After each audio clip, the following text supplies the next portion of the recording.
How's it going, everyone? I'm just sitting with my piece of junk laptop and asking Google AI some silly questions. Not too silly, but it's giving me some crazy answers tonight.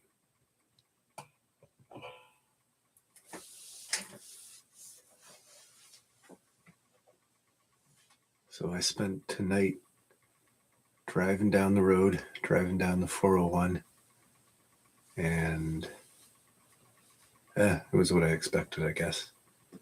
But just tons of gang stalkers. And these people are all so fucking angry, and I just don't get it, man. It's like they do this for a hobby, but they fucking hate it. It makes no sense. And I can only conclude that like 90% of the population is just batshit crazy. And all the problems these days, man, all the problems that are happening in the news, especially in Canada and in North America, with the school shootings that are happening these days, and that happened just the other day. What was it, like 2 days ago? They had that shooting in BC, school shooting. I haven't really had time to educate myself on that,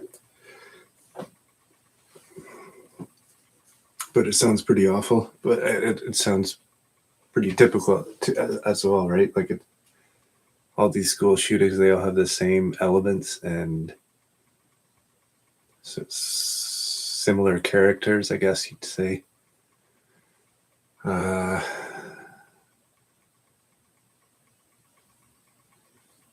guess all I really know about the school shooting in BC is that they're saying that it was a trans person that was the shooter, and that's what happened with that church shooting in Minnesota, was it? I can't remember. A few months ago. Anyway, there's been enough of them. And that last one in the States, the church shooting, that was another, I guess it was a trans person, you know, somewhere on the LGBTQ spectrum. And I mean, it's just such a fucking crazy social environment out there, man. Like, it's like everybody out there is has 1,000 friends on Facebook, and that's like their entire fucking life, is they just social media. It's like poison for their brain or something. I don't know. Anyway, so I've been kind of processing all this bullshit in my brain, and with the school shootings and the transgender aspect, I was thinking about how, especially in Canada, they start teaching kids about gender identity and stuff like that at a very young age. And I started out by asking Google, in Canada, what grade do children start sex education? I'm going to start putting these in posts right now. I'm going to make some posts so you can see these Google answers written out. But basically, it just gave a very standard answer, sort of what I was expecting. Like, this AI answer sounds good, and it actually mentions nothing at all about gender identity in the entire kindergarten through grade 12 description here. It says nothing about gender identity. It says something about, where is it?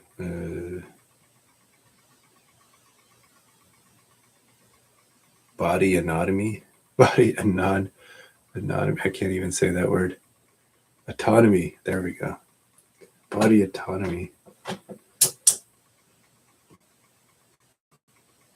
And I mean, that all sounds good too, the way Google describes that. Body autonomy is the fundamental right, or the fundamental human right to self-determination over one's own body, enabling individuals to make personal decisions regarding health, reproduction, and sexuality without coercion, violence, or external interference. Well, that sounds great. So then I asked Google, in Canada during grade school, what are children taught about gender identity? And now Google is telling me that early grades, kindergarten through grade 3, often cover respecting differences in gender expression, while older students learn about gender identity as a personal, internal understanding alongside human rights. And that kind of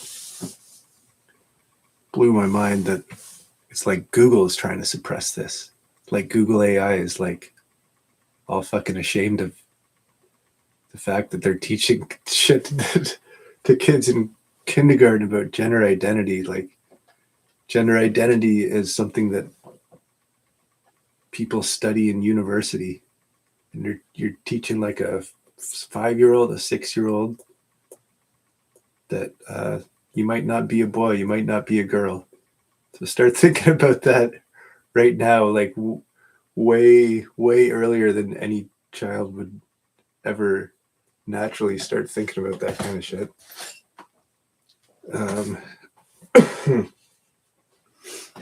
So I am 43 years old, and in grade school, I actually went to a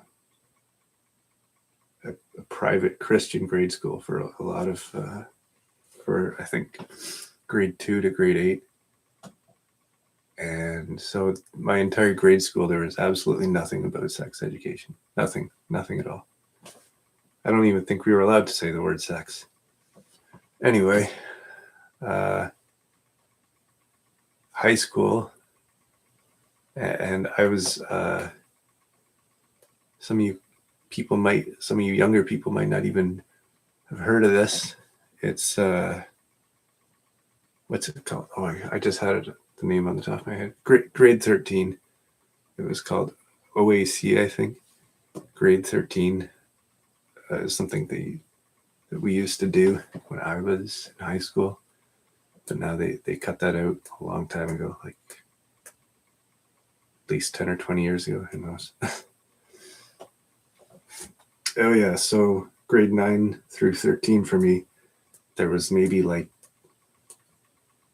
one week of sex education, and it was basically just like the whole mechanics of it, of reproduction. It was very, very basic. Like there was the teacher, obviously, it was my gym teacher who taught me that stuff in like grade 10.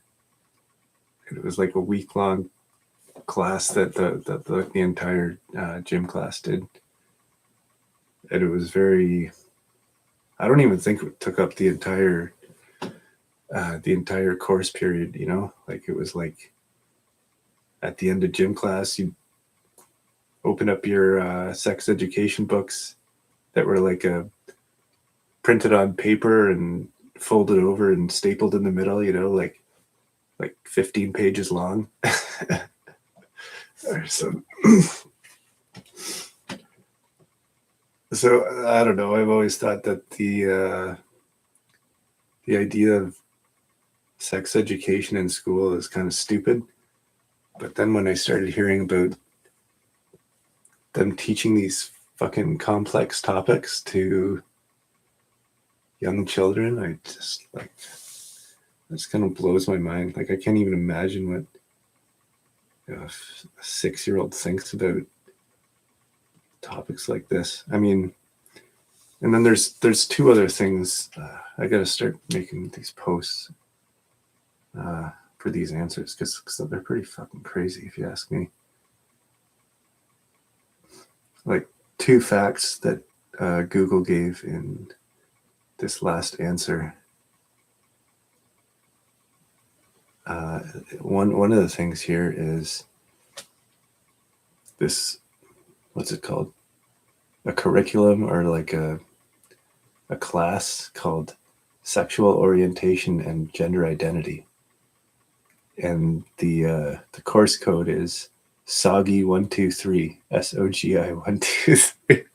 And that's, to me, that just screams like some cult member, crazy motherfucker designed this program, because they always come up with like some acronym. They come up with like some stupid fucking acronym first, and then figure out the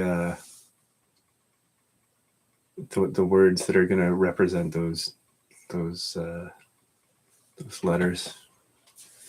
Soggy 1 2 3. Why the fuck would you name your sexual education class Soggy? That just like how to introduce shame into a fucking child's mind at an early age with the Soggy course.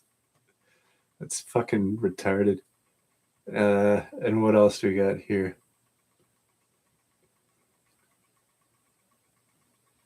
This other, just what they're calling the LGBTQ movement now. It says Google calls it 2SLGBTQIA+. And like, I don't even, jeez. I don't even want to know what all those new numbers and letters mean, right? I don't give a fuck. Like, I don't understand why everything has to have a label, you know? Like, look at all these labels for, you could be a 2 or an S or an L or a G, a B, a T, a Q, an I, an A, or a plus. What sexuality do you identify with? Jesus Christ. It's just absolutely ridiculous that the government is like, what do you call it?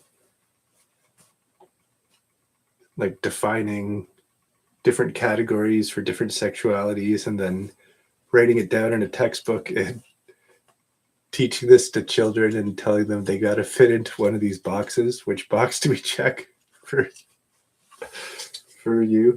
But to be honest, it's not funny. Like, I know I'm laughing, but it's just because it's so fucking ridiculous to me. But the problem is that it's like, I don't know, it just totally fries kids' brains. Sorry, I just kind of lost my train of thought. I had a good point there.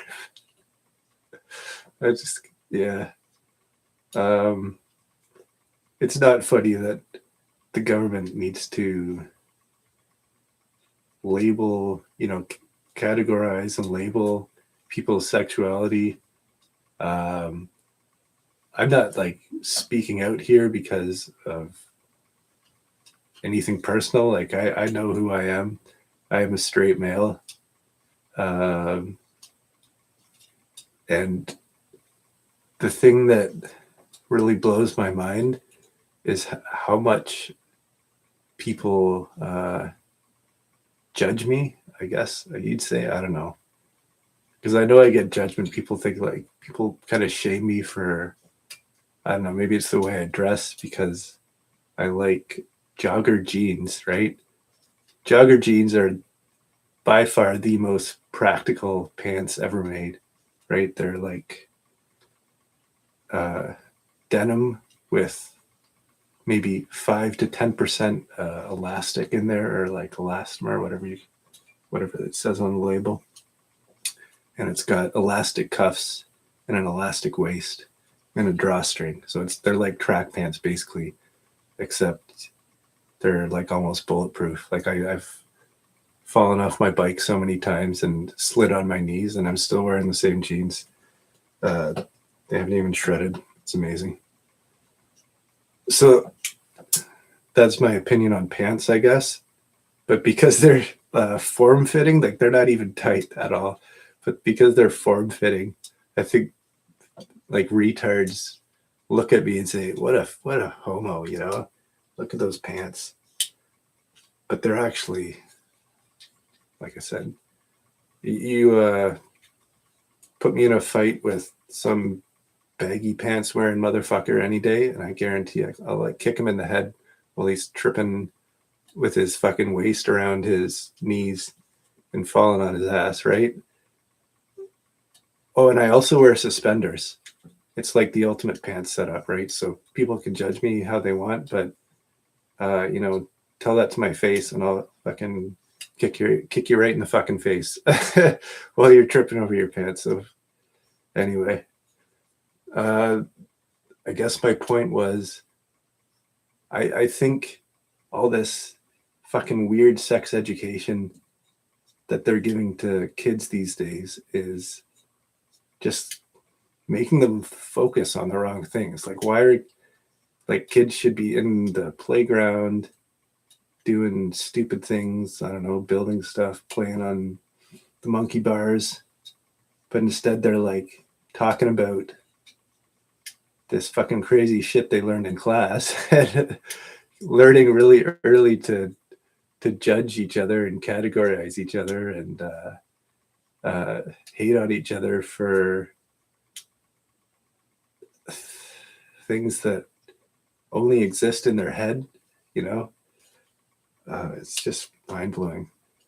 And I think that's the problem, right? Like, why? It's like these people are all outwardly focused, you know? Like, I go through 99% of my day not giving a fuck what the people around me are doing. And the other 1% is when people get close to me or get in my face or talk to me and or drive like an asshole, tailgate me, you know, do stuff where they're getting in my space.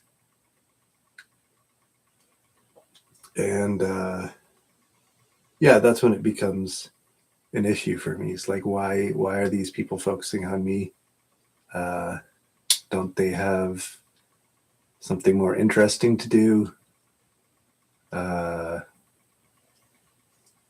Yeah. And that kind of leads to my other topic. Like, the other thing that kind of blows my mind about the way children are raised these days is all this fucking talk about screen time and limiting screen time. Like I have a niece who is 16 years old, and they're all like, everyone in the family is always like, how much screen time have you had? You've had too much screen time. You got to go like ride your bike or use sidewalk chalk and color the sidewalk or go hang out with your friends, or, you know, which is fine. Like I could see some like teaching kids to limit screen time and manage screen time is fine, but it's like it's just a way of controlling their children, because the internet is the biggest resource of information in history, or at least in modern history. And you're like, and the parents that tell their kids this shit, you know, they're like, you've had 3 hours of screen time, so go outside and do something that you don't want to do right now. And yeah, it just kind of blows my mind that, you know, the parents that tell their kids this, they probably just got home from a 10-hour shift where they're working on a computer nonstop. and they're making their entire income just by staring at a computer screen all day and doing their thing, you know. and then they're saying to their kid, hey, 3 hours or like 2 hours is all you get. And then the kids, they spend their entire fucking 2 hours playing some stupid video game or just chatting with their friends online, which is fine, but then they're out of screen time, right? Then they can't use the internet for what it's really for, which is education and business and all sorts of excellent things. But their screen time's up, so they don't even get to experience that. All they get is the shit, like the social media drama, the fucking what else? You get the social media drama, some video games, probably some video games that are like murdering zombies and soldiers shooting whoever, soldiers shooting the bad guy. So yeah, the kids, they get their screen time and they're off, they're finished. They're finished their screen time, and all they've done is kill some zombies and make fun of their friends a little bit or participate in some social drama. And so they grow up just thinking like, wow, this is everything the internet has to offer. Just let's go see how many thumbs up I got on my most recent post. Let's I don't know. Let's give some thumbs up to our friends so they feel better before they go to bed tonight. I don't know. Yeah, so those are my two biggest problems with the way that kids are being raised these days. It's so ridiculous it makes me laugh, but it's such a fucking big problem that now, like, there's so many kids and young people who are just fucked out of their minds. And yeah, what's the solution? I have no fucking clue.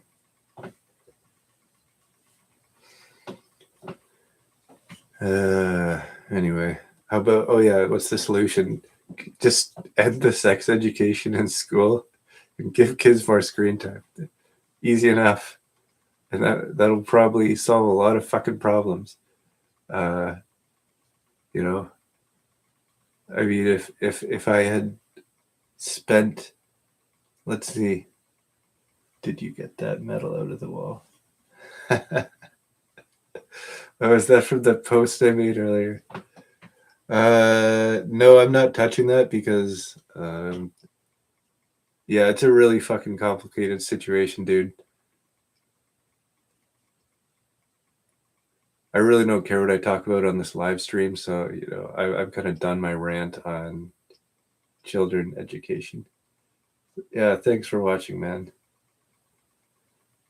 So that metal on my wall, I swear to God, like, given that London, Ontario explosives investigation, if you type that in, you'll see corn dog are not for racially. Dude, I got some trolls. Good thing I just smoked a fucking fatty, man, because otherwise I might be pissed off that you're out there. Shit. Yeah, so the London, Ontario explosives investigation, there was 3 former students, or I think some of them are current students, 3 students arrested. One of them was named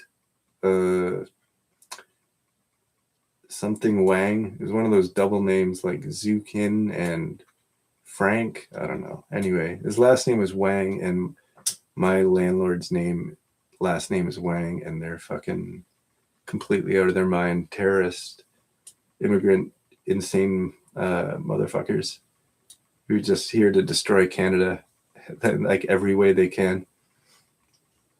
So yeah, this guy that got arrested with the explosives, he's also developing like a weapon system, or like it says it's a anti-drone weapons or a defense system and anti-drone defense system. but it's actually just a fucking microwave gun with tracking for moving objects. And so, you know, there's all this real estate mobbing going on, man. And I think that Wang gave this Wang some fucking microwave technology to install in the house, right? I know those, like I've framed houses, man. I framed a house that was like 30 feet high. Like it was like this custom mansion, and it was fucking crazy. So I know a thing or two about framing, and those strong ties are, I don't know.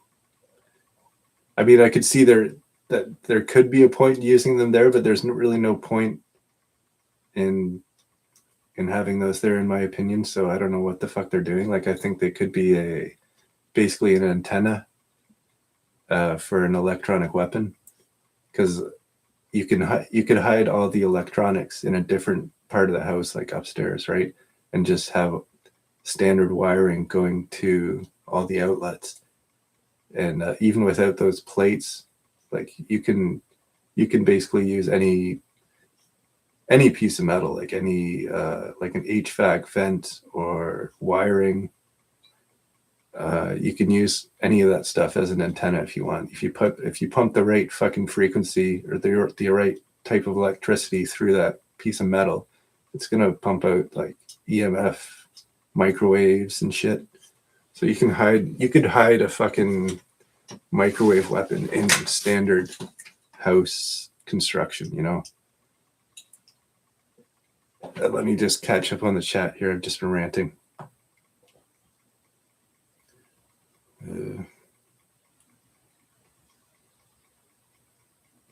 I still drinking melted snow. No, I'm not drinking melted snow because it started tasting like chemicals. Because I think if you saw that most recent video, that guy Hui Wu, who I think is my landlord in disguise, or my landlord is in disguise, and it's actually that Chinese university scientist motherfucker. Anyway, he's like some chemical nanoparticle guy, and the snow in my backyard started tasting like fucking chemicals. So I went back to bottled water, and that's probably why I'm high as fuck now. Is because the bottled water in this town is fucked. If you've seen that video that I made, where actually I don't know if it's on my account anymore. It's I've done a few videos where I boil water, and there's this white shit that floats to the surface, and it's in the tap water and it's in the bottled water, so you can't get away from it, man, unless you drink the snow. But now it tastes like shit, and that just started last week, so I haven't had. I gotta start a new routine, man. I'm gonna have to start fucking hunting for snow. I started hunting for water last year, man. Some of the best water I had was from a river in Algonquin Park. I brought back about 20 liters of that, and I felt fucking amazing that whole week, instead of drinking the city water shit.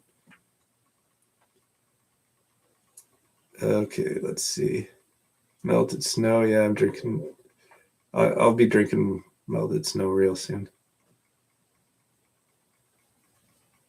Oh yeah, dude. I've seen you're a targeted individual. I've seen you on other people's chats. I think maybe David Ace chat, or yeah, some of the other ones.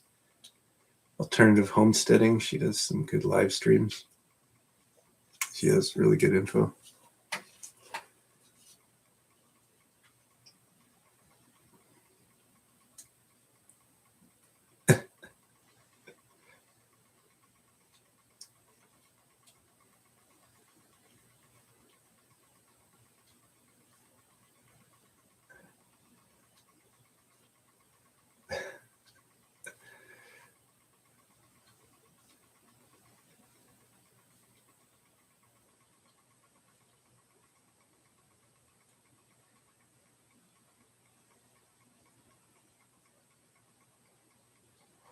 Oh,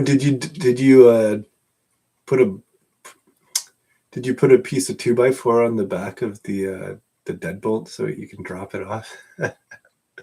I was pissed off the night that I started building that. There's lots of things you can stick out a little porthole and fend off your enemies with, which is kind of nice. Get a piece of bamboo. They if you're in Canada, they sell them at Dollarama sometimes during gardening season. You can buy like a 6-foot tall piece of bamboo, and it's a pretty awesome weapon. I mean, especially for what you pay for it. I think they sell them for $2 or $3. I actually built my first Faraday cage with some of the bamboo sticks I had lying around. But yeah, those are good to have hanging out by your door. It's like a non-lethal weapon, and it's threatening as fuck, and it keeps people far away from you. And it costs $2, so you can you can smash it if you get real pissed off. That might scare them if you smash the end off it.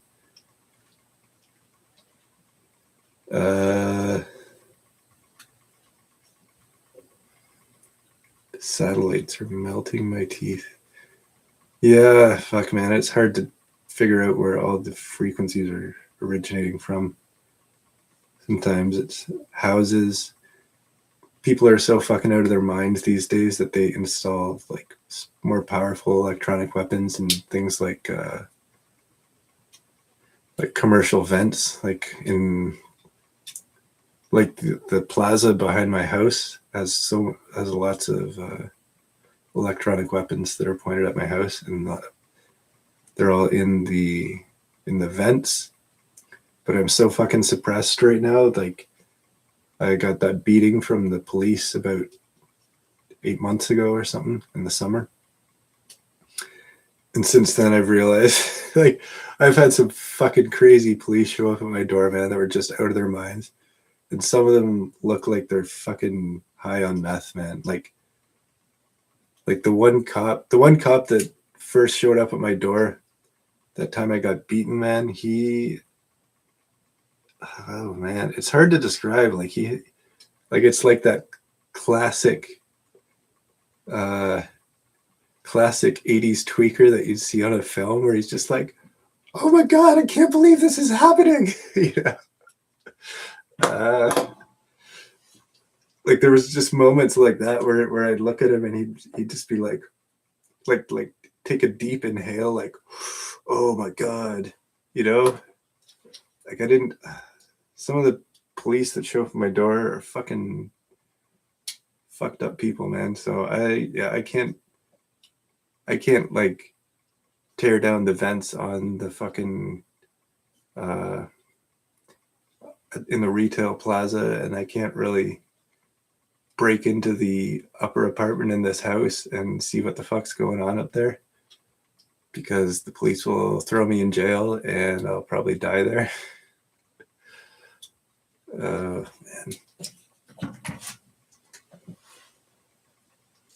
Let's see.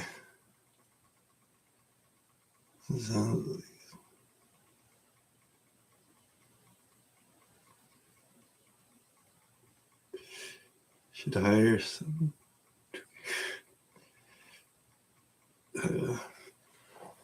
In the Pines, is that a troll? Is that a trolling comment? You should hire some tweakers, and I'm sure they'll get that out in no time. I have no idea what you're talking about. I did. Yeah, that door mod's awesome. I just I might start selling them on eBay and start making them out of I think it's 1/8 inch. No, that might not be the right one.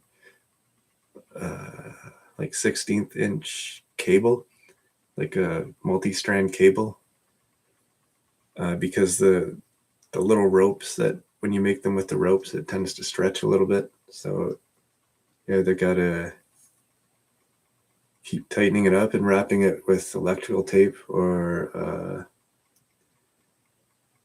if you're like me and experience covert break-ins, that's like one of the things that crazy people do when they break into your home is they fuck up shit, like fuck up your security features like that.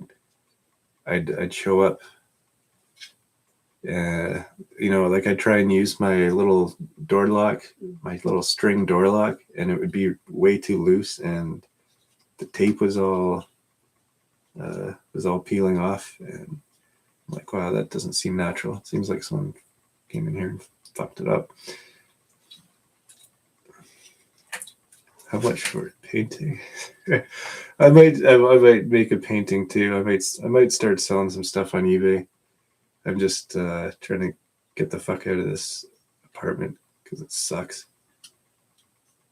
and I don't have a lot of options, and my car's all hacked too. So I don't know what the fuck. I'm just dealing with one problem at a time.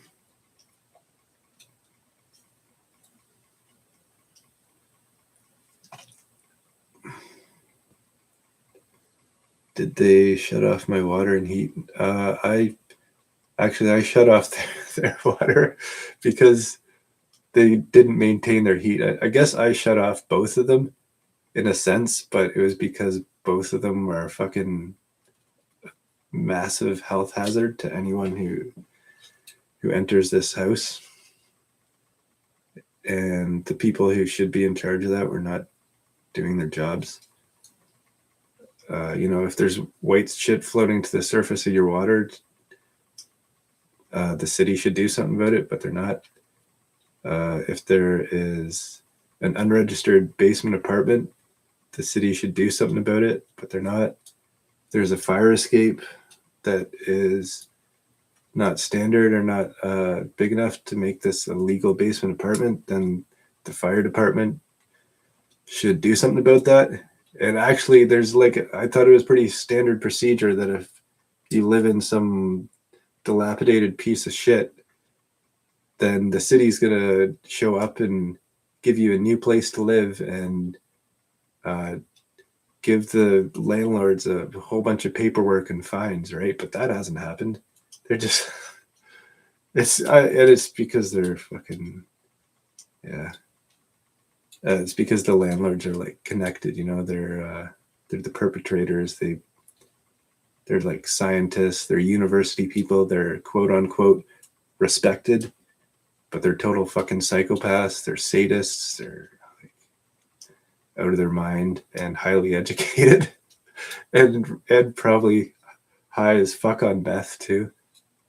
I mean, these people are scientists. They could probably cook any drug they want, like anything. These people could be on anything because they're entitled university students and graduates who have a laboratory at their disposal and criminal connections. They can just order the fucking chemicals they want and mix them together and be fucking so high that they don't know up from down or whatever. Fuck.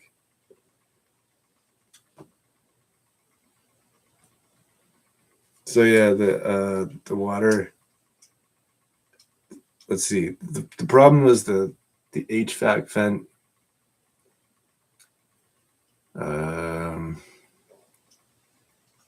Just the fact that it was a fire hazard and had a ton of dust in there, and it was an invasion of privacy because you could actually see into the upper apartment a little bit. Like I could, like without even removing the vent cover, I could just stick my camera up to the vent cover in my ceiling, and I could see the vent cover on the wall in the upper apartment. Like there's like this big fucking empty space in the middle where there's supposed to be an HVAC vent and all this other shit. Like, so yeah, I had my landlord tenant board case it should have been a mistrial. Like those people should all be in jail for the shit they did at that landlord tenant board case. Because they were all presenting false evidence, lying in court, and being total assholes and harassing me.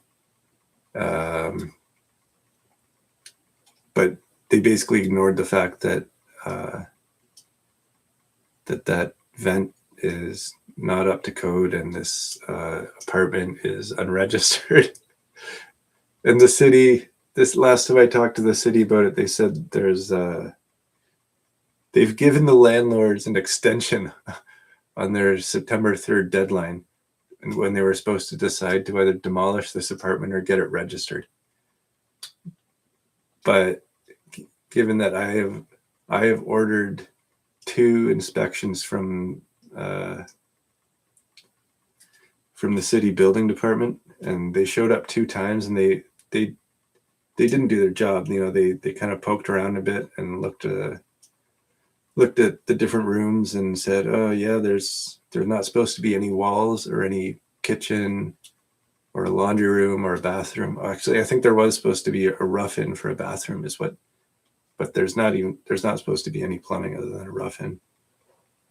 So that's what they told me, and that was like the extent of their their inspection, is that they came in here and they looked around and said, yeah, there's none of this stuff is supposed to be here. And that was the end of it. They didn't really, a city inspection in this place, if it was done properly, like I know these guys' jobs better than they do, right? They should have come in here and said, wow, this is a fucking shitty living situation, and no person should be living here because it's so unsafe. So we're going to get you a new place to live, and we're going to pay for it, and we're going to tear down all the fucking drywall and see what they're doing back here. We have to inspect the plumbing, the electrical, put check marks on those boxes, and we can't do it without removing the drywall. So yeah, we got to do that. And then we got to fix all the problems, and then do the drywall, do all the inspections again. And it's a long process. And they just completely fucking ignored that shit, man. It's such a waste of time trying to get these city employees to do their jobs. Get the fucking landlord tenant board to do their job. Jesus. I think just nobody gives a fuck anymore. Which brings me back to the start of this, is like how to change the education system so that every kid fucking hates their life and has no ambition. Man, I might even fall into that category a little bit myself, but yeah.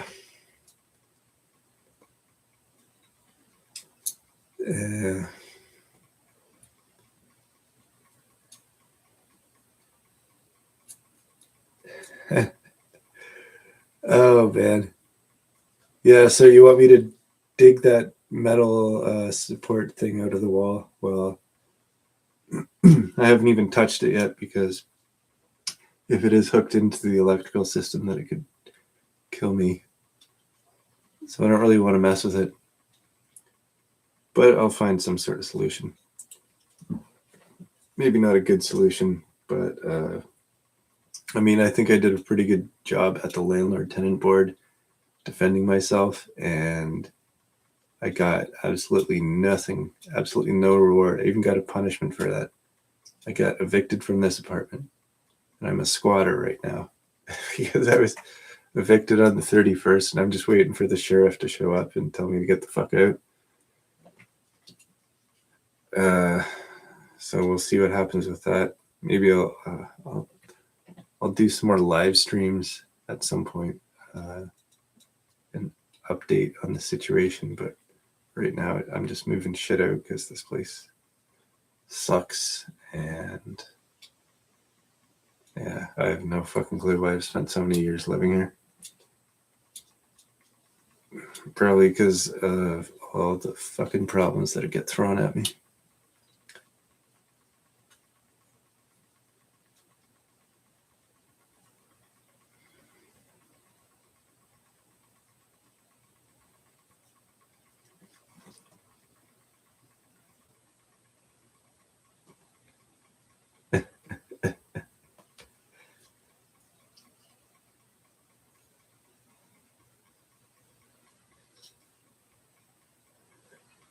Did the cops watch me boil the snow?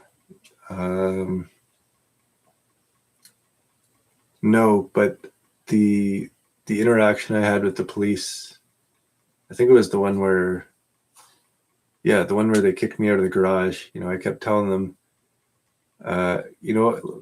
let me prove to you what I'm talking about.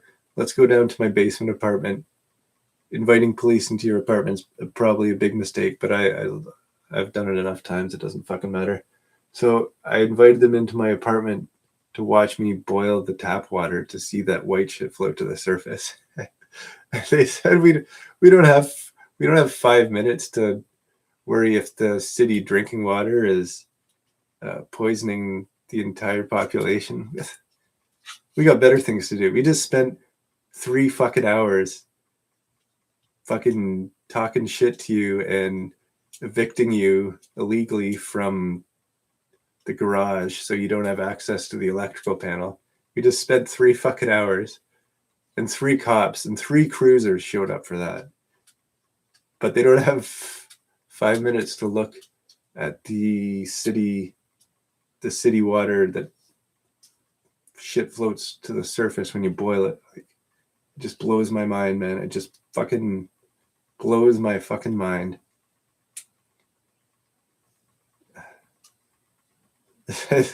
Like, it's obvious that they know about it, right? Like, I mean, that's why he didn't want to watch the water boil, because he didn't want that to be on his body cam. And that retard that I was talking to that day, he also had his, if you remember at the start of that video, he had his personal cell phone sticking out of the top of his bulletproof vest. And it was just like the camera was pointing at me along with the body cam, right? And I was like, why the fuck are you have your personal camera pointing at me, man? And also, what was the other thing? Yeah, they were calling each other on their fucking cell phones, which pisses me off because I can't verify if that is a police issue cell phone or if that's their personal cell phone. I just assume it's their personal cell phone because they should just be using the fucking radio to communicate, right? Like, that's what police do when they're on a call, is they just hit the little button on the side of their belt and radio back to headquarters, give me some instructions. What do I do next? Or send some backup, right? They don't fucking call each other on their cell phones, What are they on? They probably weren't even using their cell phones, man. They're probably using like, I don't know, some FaceTime or whatever the fuck people use these days. Oh yeah, and there's that whole police corruption investigation in Ontario right now, with the 9 police arrested in Toronto, 27 others arrested or charged. I don't know.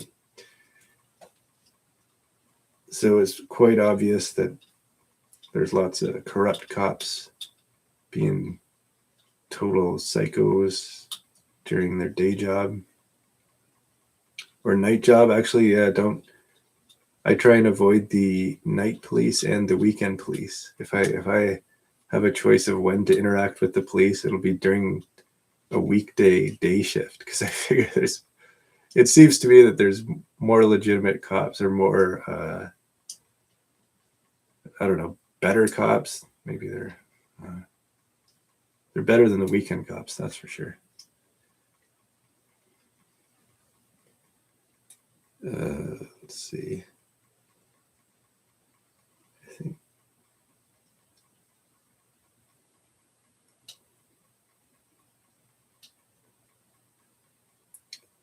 the cops are on meth. Yeah, they are.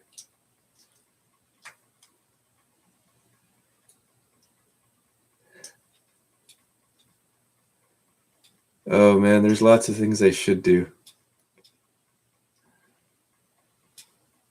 But yeah, like getting the cops to take a sobriety test, that is something I should do, but it's also something that should be standard on their job. It's not something I'm just I'm just some guy. Why do I have to make sure the cops are taking their sobriety test? I did a roadside sobriety test one time, and I passed, and they let me drive away. But that was actually one of my first experiences being. I guess I was targeted that time. They definitely should not have pulled me over because I was leaving a rest stop and pulling back onto the highway, and it was this remote area and this weird street signs and street intersection, and I didn't really know which way to go, so I kind of hesitated there, and then I put on my right signal and went right, and then he followed me and turned on his lights immediately. But the reason he pulled me over is he just says I didn't make a complete stop at the stop sign, but that was because it was on an upward slope and I was in a 5-speed manual vehicle, and the police were like a foot off my bumper. Like, they pulled right up behind me, so I actually couldn't stop, because if you come to a complete stop in a 5-speed vehicle, it's more difficult. Like, you usually roll back a few inches, right? So I figured if I came to a complete stop, then I would roll back into the bumper. So I just stopped for a microsecond and then kept going. And they said I didn't make a stop, so they pulled me over. And I got charged with having a couple of grams of dope on me, of weed. Cannabis. That was like right before they made it legal too. It was like maybe a year before it was legal. I ended up getting a $500 fine and no criminal record.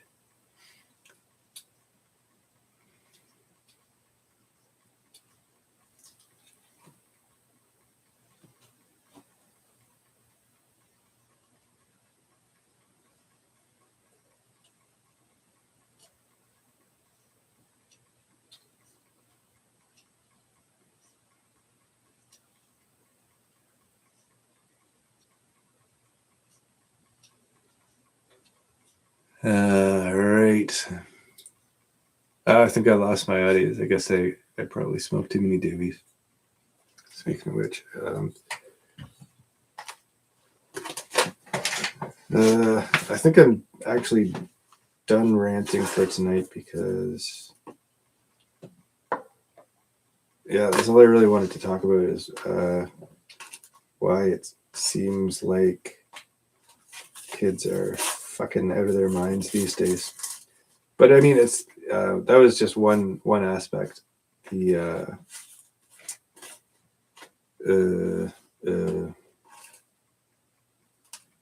like the sex education and the screen time thing. I think those are two big factors, but it's also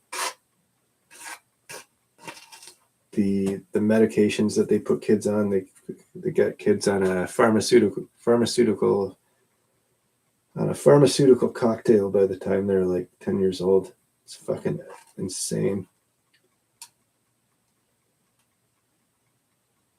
So you got kids on drugs, being taught stupid things, and being limited to the amount of internet they can have, so they can actually learn on their own terms and not have to fucking go to school and become a sheep by checking all the boxes in the right order when you're wearing the correct clothing with the correct haircut and sitting beside the person with the correct skin color and eating the white bread with the mind control drugs every day at lunch. Oh man, I keep laughing, man, but I feel sorry for the kids that grow up these days, because it's total shit. They just get total shit. There was even like a bread poisoning thing in Canada, like this like class action lawsuit. I should Google that. Actually, I gotta make sure these AI answers don't disappear because my computer sucks. I gotta start doing that. Oh man.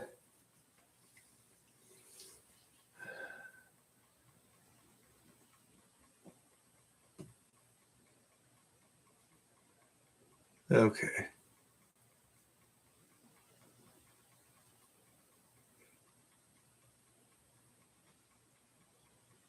Um,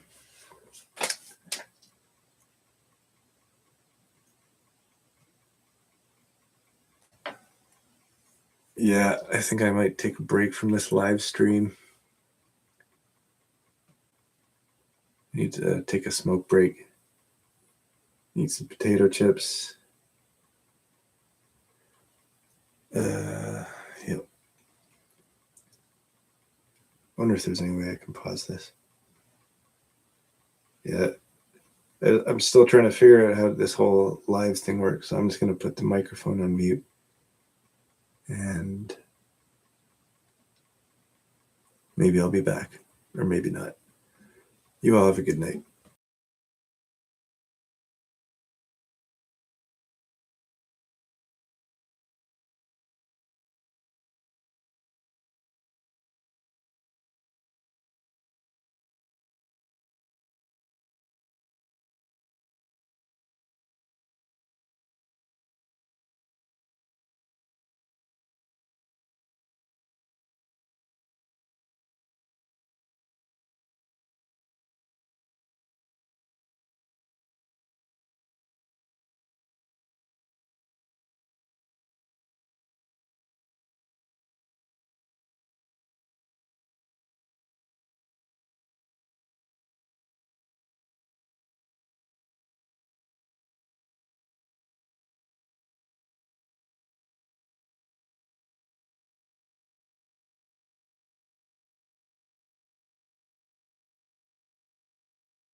Okay, I'm gonna add one thing here to the background.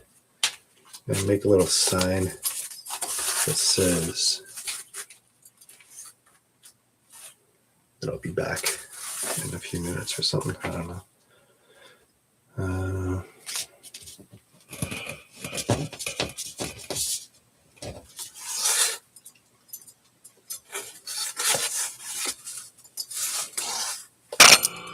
Oops.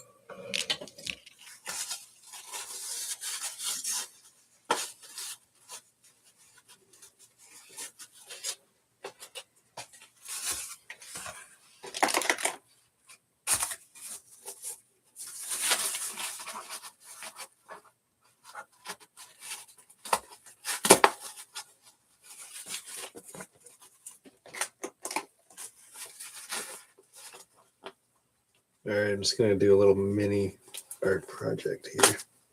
Make a little sign.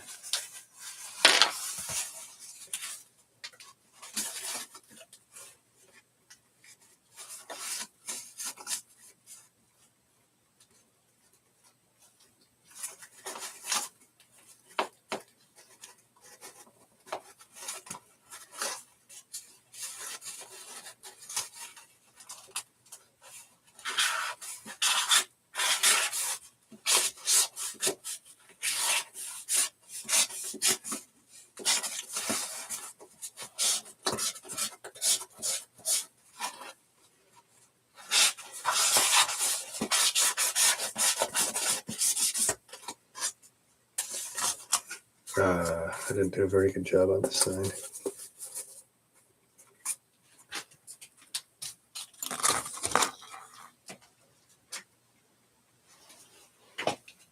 Hey, it looks pretty good on the screen. There you go.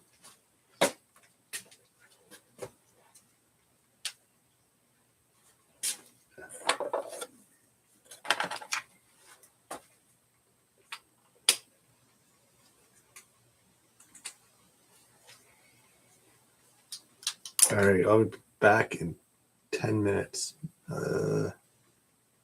Yeah, back in 10 minutes.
Okay, I'm back. I'm just gonna take a few minutes to post those AI responses that I got, and yeah, it's gonna take a second to do that. I have a one-track mind, and I can't really work and talk at the same time.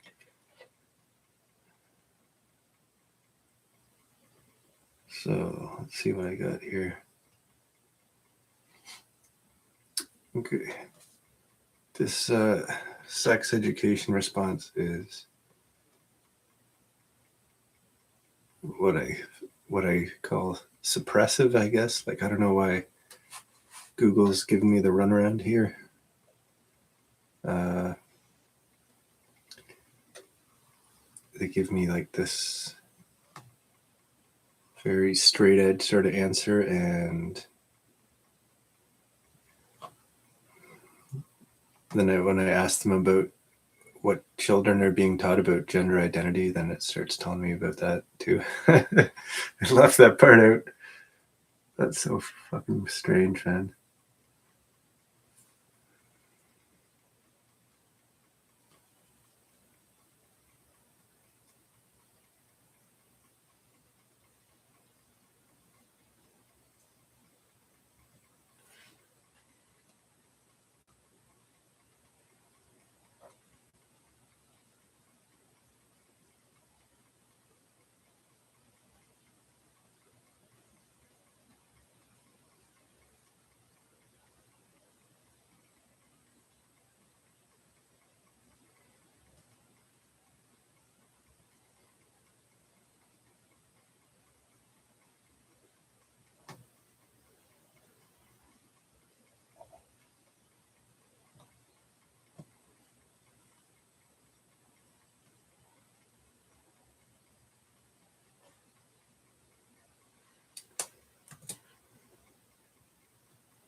All right, I got one post done here.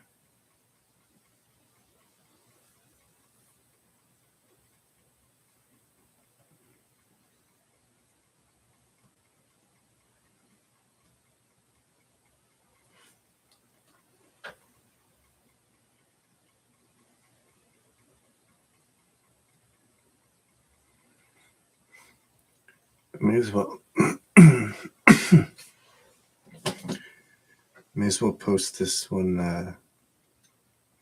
Body anatomy and anatomy. Jesus Christ. English language is fucking stupid, man. The way they spell stuff.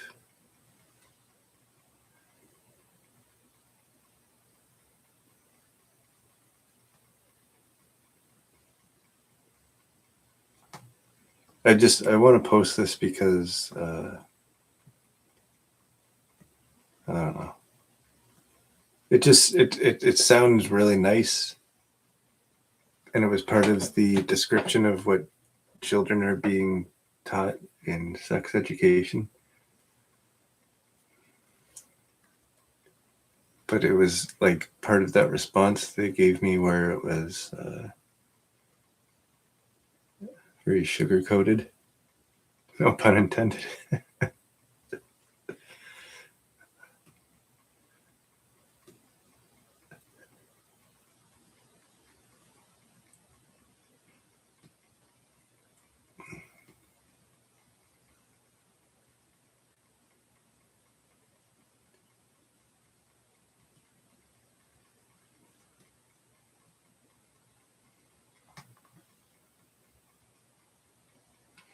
Yeah, another thing I've noticed when I'm messing around with Google AI is if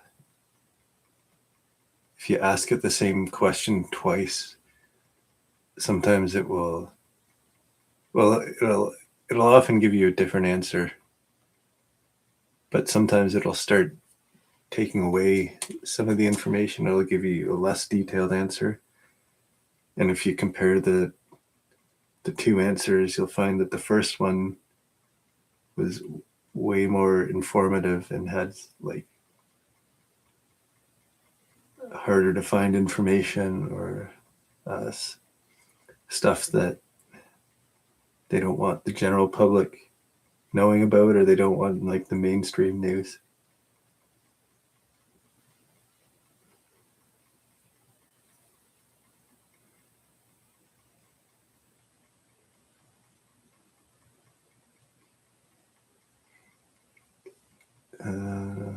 Oh yeah, and then this. I'll probably be getting a few more AI answers, because I got a few more topics that I want to talk about that kind of tie into this whole collapse of society, or I don't know, where everyone's just fucked out of their minds.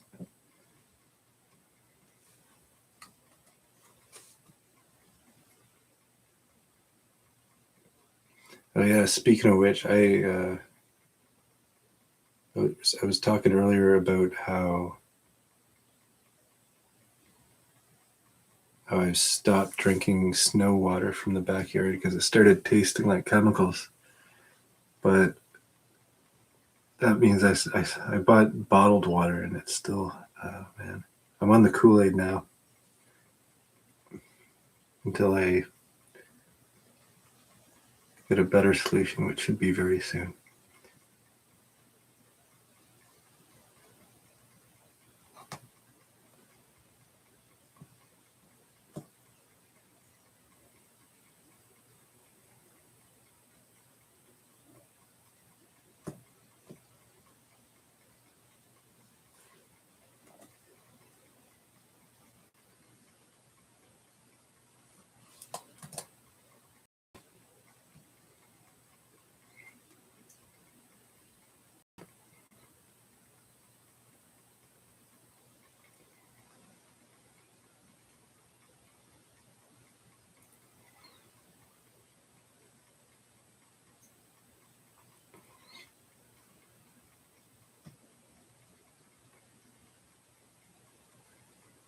Okay, I got 3 new posts here for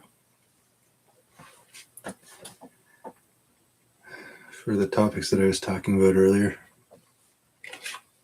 And I got a little list here of a few things that kind of tie into this whole society gone mad. And it's just this crazy clusterfuck of problems that are all intertwined and like kind of hitting everyone at the same time. So on my list here that I made during my 10-minute break, I think that turned out to be a 20-minute break. So undocumented immigrants. I heard we have 4.5 million undocumented immigrants in Canada right now. I think that's something that the government, like a fact that they released or something like that. Let me just Google that.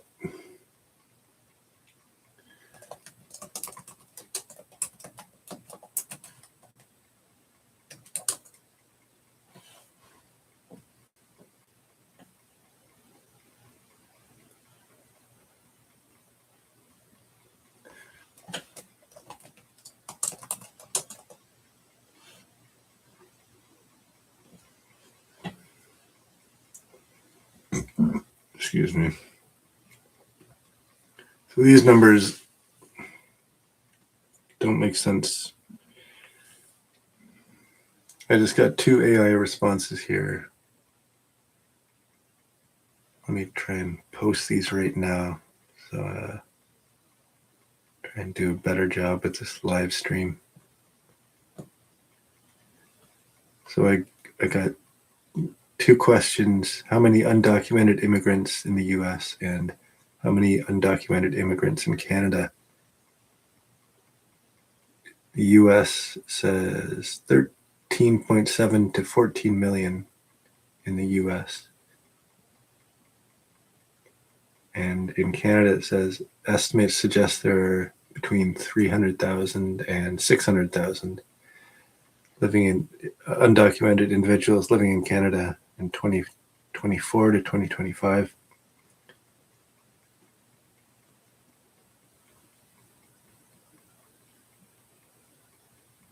So that doesn't make sense to me because Canada is, I think it's become known as the country that basically welcomes undocumented immigrants. And I did hear the number of 4.5 million the other day. Let me just Google that real quick.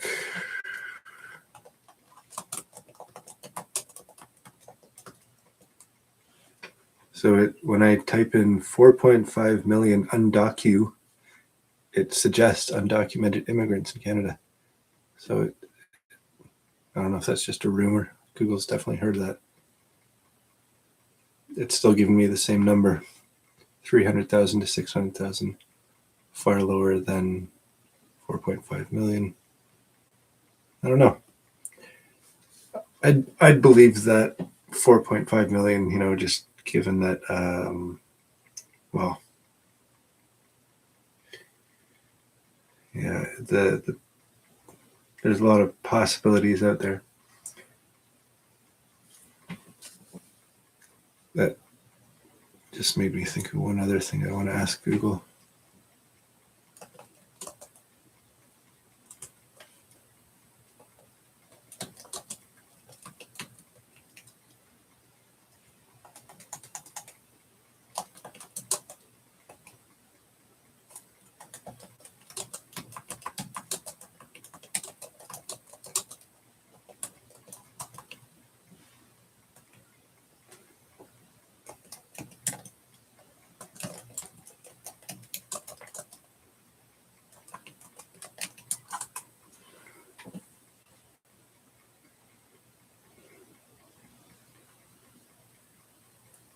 Okay. It's funny because I've never asked Google this before, but I got about the same answer in my head. How much land does Canada have that is uninhabited? And it says approximately 80 to 90% of Canada's total landmass is considered uninhabited or sparsely populated, despite it being the world's second largest country by area. And I've done a few road trips in northern Ontario, and that was the impression I got. You're driving down the highway and there is just lakes and forests and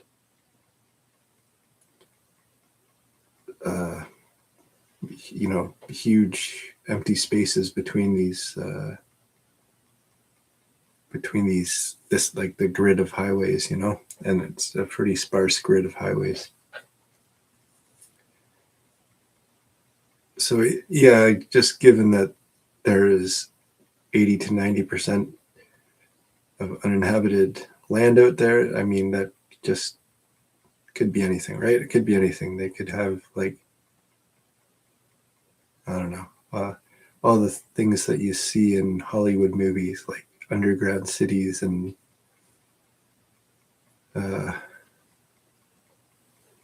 what do you call them? Just like compounds, military compounds, personal fallout shelters, underground cities. I don't know, maybe like uncontacted populations. Like, who knows, man? Maybe there's indigenous folks living out there that are like the people in the Amazon that never talk to anyone else or any other civilization in the world. They're just completely isolated. Maybe some alien bases and some cooperated government alien bases. Who knows what the fuck is out there, man? The Canadian government's all about the illegal aliens, so. Oh, man. All right, I think I was going to do something here.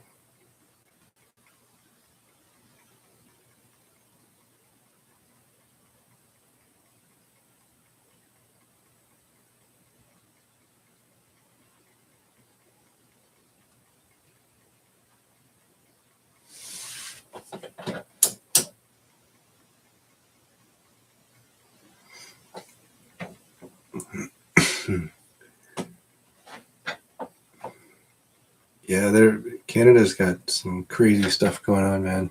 Even with the history of Canada and sort of like the I don't know. I don't want to call it subculture, like the criminal culture or like the elite culture. There's so many rumors and conspiracies out there. One of them was like, well, there's been a lot of talk about like human hunting or like murder tourism, basically, for the rich elites. And that's actually something that has happened in history. Something I posted about a while ago was the war in Bosnia, I think. I can't remember, where they had criminals like running this murder tourism thing where people could pay a big stack of cash and go to the war zone and kill civilians. It's a real thing. And I was watching some YouTube videos on like human hunting, like human sacrifice type stuff that goes on in Canada. And there's a lot of missing individual reports in Canada, so it's just awful to think about. But given the amount of hard drugs that are produced and run through this country, it's not surprising that people are completely fucking insane. I'm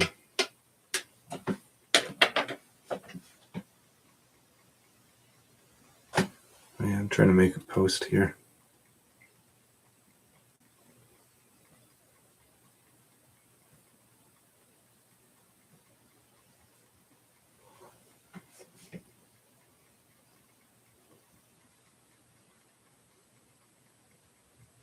Oops.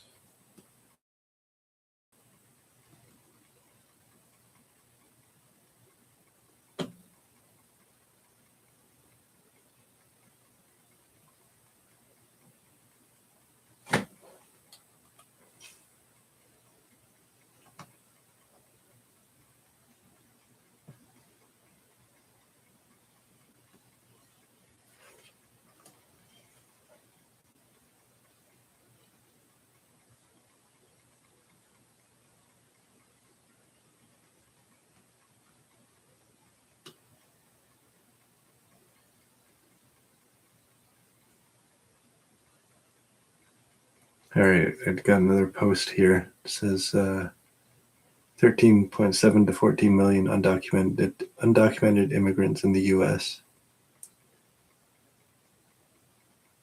So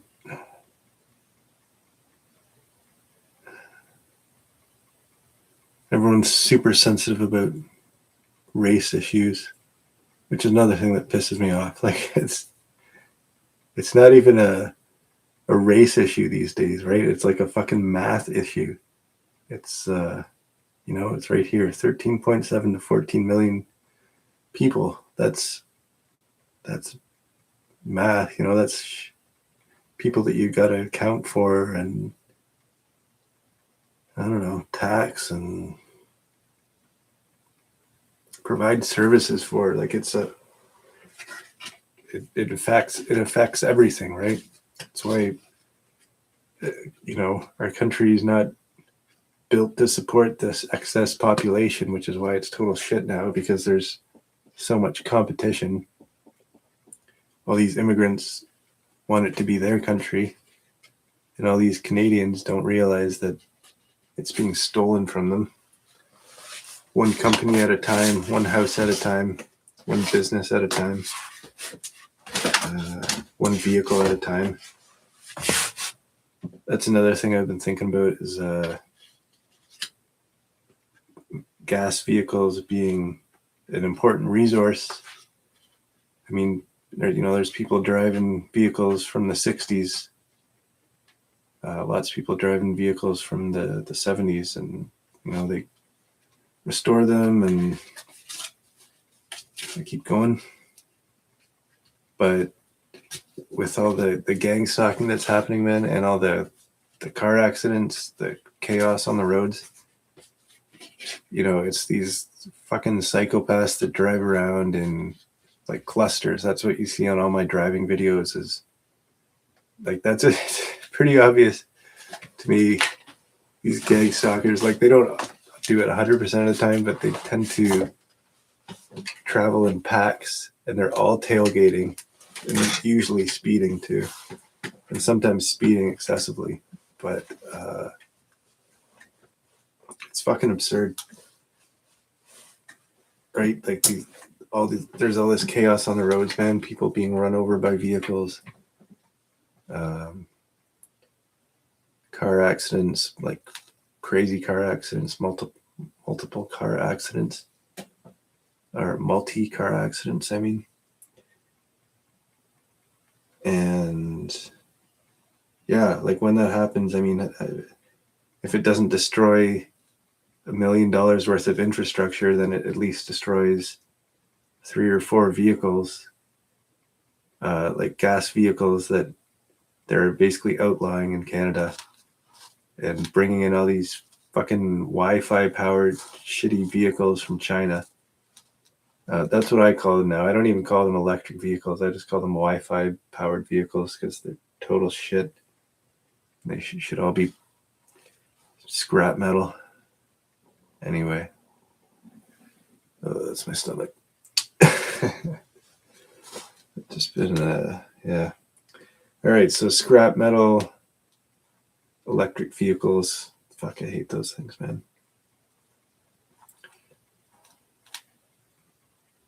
And like that's just another one of the math problems that Canada can't solve, right? Is this electricity issue. Like, where are all those kilowatts going to originate from?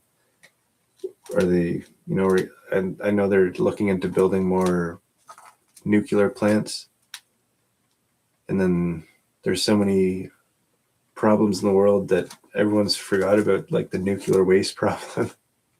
This shit, ever since, there's like every drop of nuclear waste that's been produced in a nuclear plant is still sitting in a bunker somewhere. But we got so much other shit to deal with that no one really thinks about that.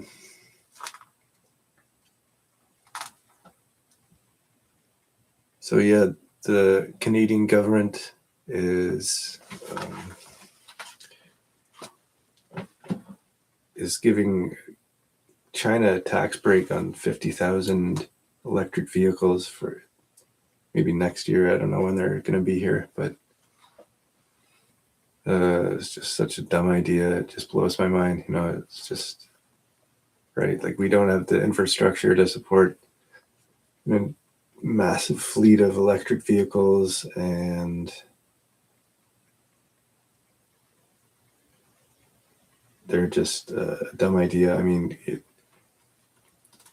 the idea of like home auto mechanics, just repairing your vehicle in your driveway, is going to be a thing of the past when all those electric vehicles are sitting there. Like, what are you going to do? Like, oh, I just fixed my car, neighbor. Come check it out. And he like pulls out his cell phone and clicks a couple buttons and says, "You see this latest specs report? It's giving me all the feedback on how the electric motor's running, and I updated the software when I click this button here, and now my vehicle's running good as new. I'm such a good auto mechanic. I updated the software on my electric vehicle." And that's going to be the extent of home auto mechanics in 2040. It's going to be the stupidest fucking thing in the entire world. And if your vehicle breaks down,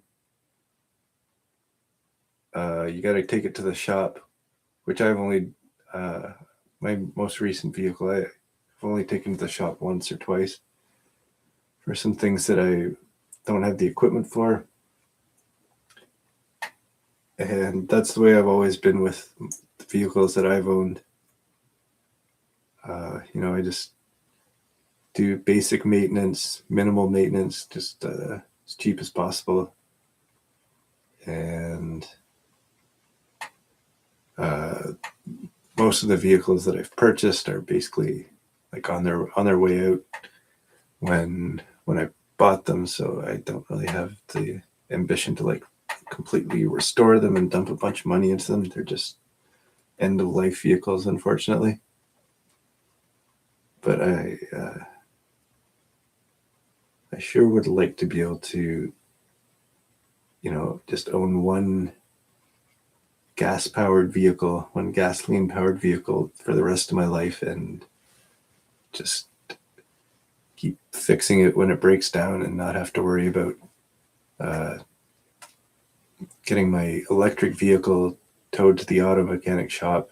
If you can even call it a mechanic shop, it'll just be like a fucking cut and paste, like factory workers, pressing a button every day. You just uninstall this module with 4 screws and pull it out from the big plug, and then you buy a new one. Oh no, my screen just shut off for a second there. Guess I've been chatting too long. So yeah, that's what the future of working in the auto mechanics industry is going to be, is like these fucking, probably it'll be like a 1-year education course. It's like installing a new motor in a vehicle is going to be like undoing 8 bolts and unplugging 2 harnesses and just popping in a new one, putting the plugs in again, putting the bolts in again, and like there'll be a fucking 1-year education for that, and no one will fucking know anything. Like it'll all be in the upper management of the big the big automotive manufacturers, right? Like any decisions to do with your vehicle are going to be done by like some corporate elite at some Chinese company, probably, because there's not going to be any Canadian plants producing these shitty electric vehicles, man. Or maybe they will, but they'll be owned by Chinese people. Making Wi-Fi powered vehicles. And then the electrical grid will crash because we don't have enough electricity. That they already had a grid go down in a northern Ontario city. Let me Google that real quick. I forget what town that was. They had this super winter happening, and the power went out, and there was a few senior citizens that died because it got too cold in their house and they didn't get the help they need.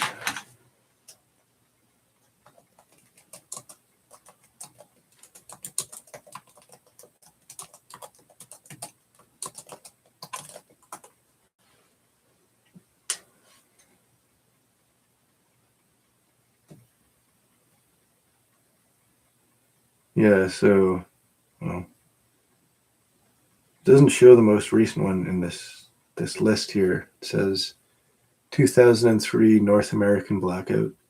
That was fucking awesome. I loved that. During the massive 2003 blackout, while most of southern Ontario lost power, the provincial grid was able to separate the transmission at Wawa, allowing northwestern Ontario to maintain power. If I remember that right, it was like a week long. I think it was 2 weeks long without power. It was fucking awesome. It says Sudbury outage in 2005 impacted 7,900 people Kapuskasing, January, February 2025. Over 800 residents without power. 2025 ice storm, March. Yeah, it was a lot of towns in northern Ontario. Like it's yeah. I can't remember the details right now, but yeah, it was just last week or 2 weeks ago that the whole town was without power for a few days or a week. I can't remember. Anyway, so you can thank electric vehicles for that, and the inability of Canada's politicians to do complex math problems that they should be able to do, like build enough power plants for the electric vehicles, or don't allow the electric vehicles because there's not enough power plants. You know. Oh man. So that's one of the things I'm just dreading is I think they have goals for 2030 and 2040. 2040 being there's likely going to be no gasoline powered vehicles or diesel powered vehicles. They're all going to be computer spy drones driving down the road. And you won't even need a driver probably. Why would you in 2040 can you really see them paying a truck driver $50,000 or $80,000 a year to sit in an electric vehicle and drive it from coast to coast? No, they're going to be driving themselves, and there's not going to be truckers or auto mechanics. It's just going to be like, fuck, you can probably order the parts on Amazon. Or maybe that'll be the newest scam, like right with electric vehicles. I guarantee, I don't even want to say this because if they haven't thought of it yet, I don't want them to steal my idea, but they're gonna make it like illegal to do your own home maintenance on your electric vehicle or something, right? Like, I don't know. It's gonna be stupid.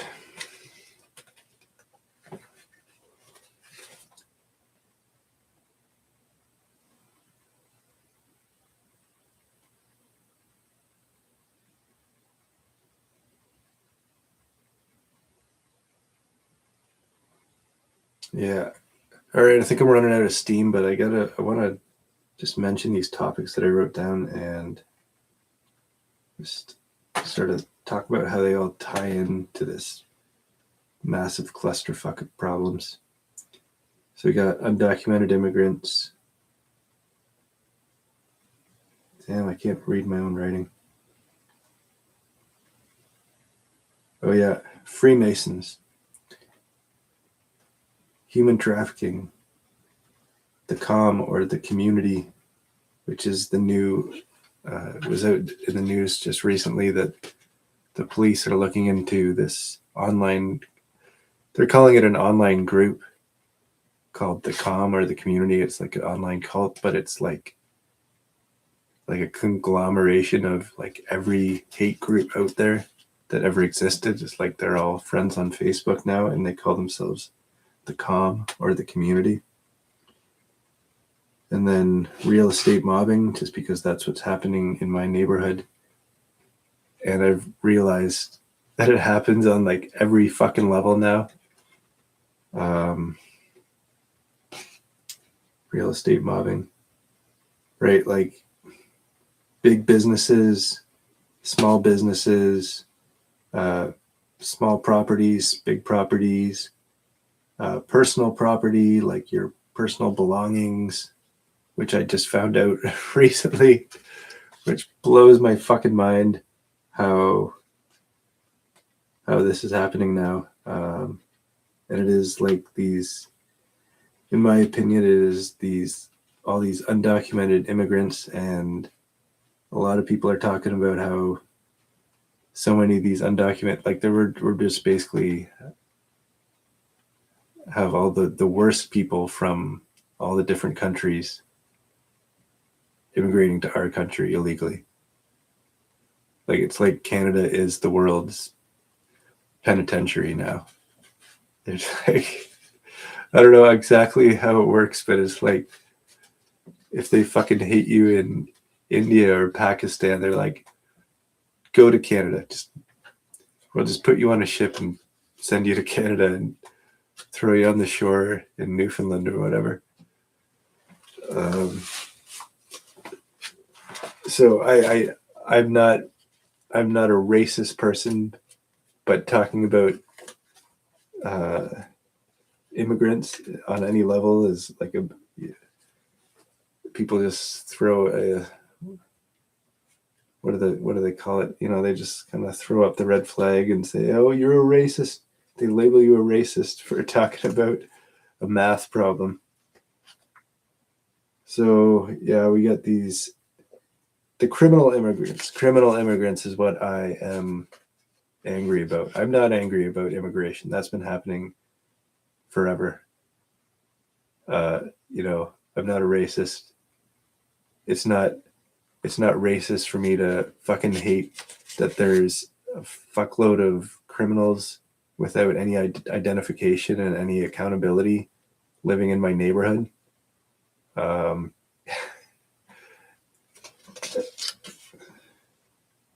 then, okay, the last thing on my list here, immigrant, the temporary foreign worker program is what they call it in Canada, is where employers get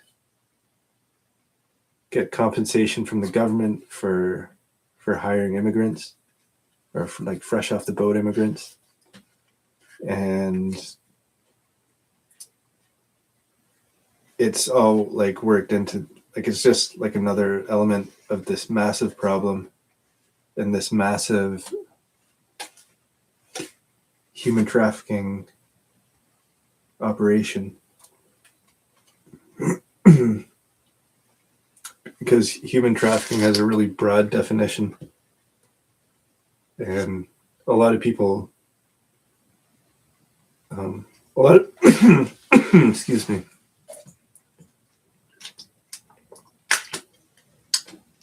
need some water. A lot of people don't realize how wide-reaching human trafficking is, like what a broad definition it has, and how simple it can be. Where like someone, when I looked up a definition for human trafficking, it kept bringing up fruit pickers as a really common example, where like an immigrant will show up in some South American country and they'll get a job, like a legitimate job, working as a fruit picker on a farm, and they'll get housing, you know, they'll get room and board, they'll get their food from the farm that they work on, and they'll live on the farm that they work on, and they'll never make enough money to be able to buy a house and get out of that situation. And they might not ever make enough money to even like have a plane ticket, you know, to buy a plane ticket to go back home or to go to someplace better. Because like I guess in those scenarios where it's somewhat legitimate, it's like they'll pay their worker like $100 a week, but then they'll charge them a bunch of money for different items that they use, or like they'll get them like hooked on something like a drug or a habit that costs them money. Excuse me. And so it's just like, it's not really, in a way, it's not really a crime, but it's not a crime. You know, it's human trafficking. It's like these people stuck doing the same thing for the rest of their lives, and they don't really have any good options to get out. And how fucking widespread how widespread that is, because it happens on so many levels. Like even at people living in Toronto making $30,000 a year, and they can't afford to do anything the rest of their lives other than, unless they make some big leap or like, I don't know, win the lottery. Who fucking knows? So even, and that's how this whole temporary foreign worker program works into it, because a lot of these people, I think I had one of these people living in the upper apartment of this house too. A lot of these people that are on the temporary foreign worker program in Canada, they're paying every penny towards rent to some fucking terrible landlord who treats them like shit, and food prices and transportation and whatever, they don't have any money left at the end of the month, and they often can't afford a plane ticket home. So you got like even the documented immigrants that are here working at your local grocery store or at your local retail store. Like it's not human traffic. Like it's not a crime, but it is a crime. You know what I mean? It's fucked. And the people who are profiting from it all are like these Freemason assholes who own these franchise stores or these big corporations, right? And they're the ones hiring the temporary foreign workers. And, they're like these old blood, like heritage Canadians, or they're usually like frat boys or sorority girls, Freemasons, like that sort of class of people that have generational wealth and, businesses handed down to them, or enough money to buy like an apartment building. It's something that happened in Guelph, like this like 20-year-old landlord who owns like a 20-story apartment building. It's like, how the fuck do you get in that situation in life? That you're a 20-year-old landlord who owns a 20-unit apartment building. Anyway, he was being a total asshole. It was like this whole demoviction scenario where that 20-year-old guy wants to evict every tenant so he can demolish the apartments and rebuild them.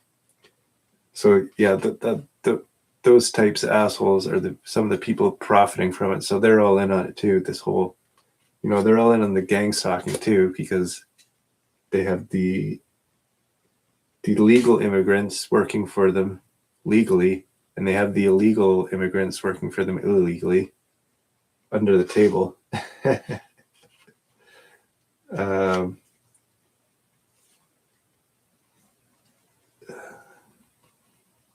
And then, let's see. The real estate mobbing aspect works into this because it's not only real estate, it's also businesses and land and like history almost, man. Because like they're fucking these foreign investors or these multinational corporations are buying up all these old Canadian companies. It's probably happening in America too. Like that's my newest thing, is like looking into the history of the brands that I purchased, because I'm so disillusioned as to which brands are actually Canadian now. Yeah, there's something I was looking at. Where's my snack box? My Vachon bakery, from Quebec. It's like they make the Joe Louis and the Half Moons and the caramels and the flakies, and they've been popular in Canada anyway. So I was talking about that, and I looked it up on Google, and it turns out it was purchased in 2014 by Bimbo International.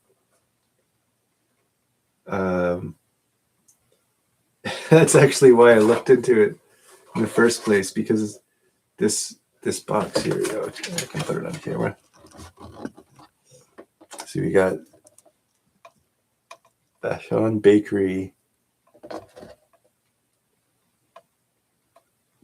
since 1923. Well, that's the French side. It's going to be in French because it's supposedly a French-Canadian product, but that's total bullshit. Because when you turn it over, oh, this is more bullshit right here. This pisses me off a lot. A tradition of delicious since 1923, and it's got this whole paragraph and these pretty pictures about how this is Canadian tradition since 1923. And then look at this. You got questions? You can call this number. Talk to a representative from Bimbo, Canada. I was like, really? I know French Canadians have some funny words, but I don't think they name their company Bimbo Canada. That doesn't sound right to me. So I Googled that. I Googled who owns Vachon Bakery from Canada, and it says just the world's largest bakery company, Bimbo International, owns this and purchased it in 2014 for something like $1.83 billion. So, I mean, no wonder. I mean, no wonder the owner would sell it, because that is a massive sum of money. And it just blows my mind. So that's the other way that this, like, companies being purchased ties into this massive clusterfuck of problems. Because I think it's the same thing as real estate mobbing, except it's for businesses and properties and land and like physical items, technology, like anything, any possession, like gold, artifacts.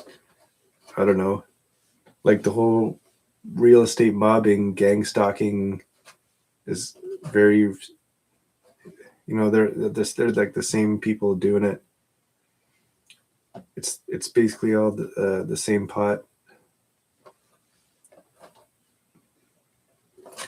And so the reason I mention this is because I don't think that these amazing Canadian companies being purchased by international corporations is a coincidence. I bet the person who owned this company used to love it. That used to be the best thing, is owning a very successful Canadian business. But slowly they started having problems. They started having more problems with the business, and it's probably because they hired some subvert agent to work at their factory, and then they started having to throw out batches of these awesome products because some new asshole employee made some stupid mistake intentionally and just cost them thousands of dollars. giving them more problems. I'm just making all this shit up. This is just like a story in my head, but it's like the same.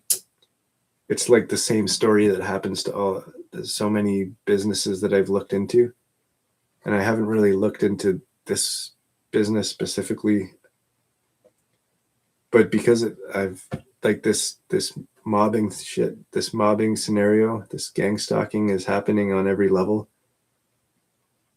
An international corporation would do that to the owner of a very successful business.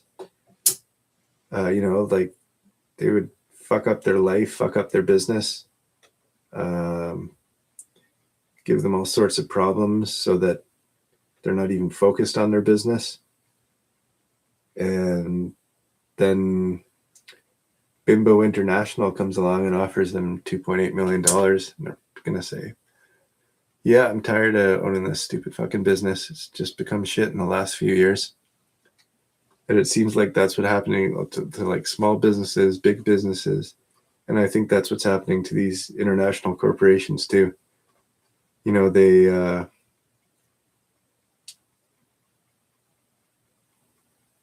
like it takes a lot of planning. Like it's terrorism, right? It's fucking terrorism because they plan these scenarios to basically replace all the executives at a big business, or all the owners, give them all problems, gang stalk them, send the 4.5 million undocumented immigrants after them. If there's 4.5 million undocumented immigrants in Canada, then they probably need money to stay alive, and they're probably not working at a legitimate business, and they're probably just all driving around and making life awful for everybody. That's an understatement, but anyway. So yeah, I know it happens in real estate and in small business and large business. So I just assume that the exact same thing happens in like large corporations as well. If some massive corporation wants to take over a Canadian business, then they will start sending their agents there to work as employees and destroy the business from the bottom level. And they will make, they'll send their gang stalkers and their electronic weapons, because that's not all like the government now, right? Like criminals have all that shit too. All these cults and gangs, they got electronic weapons, they got mobs of gang stalkers. So yeah, the owner of a nice Canadian company is going to be a target, because that's how they're taking over Canada, is by buying all the businesses. So yeah,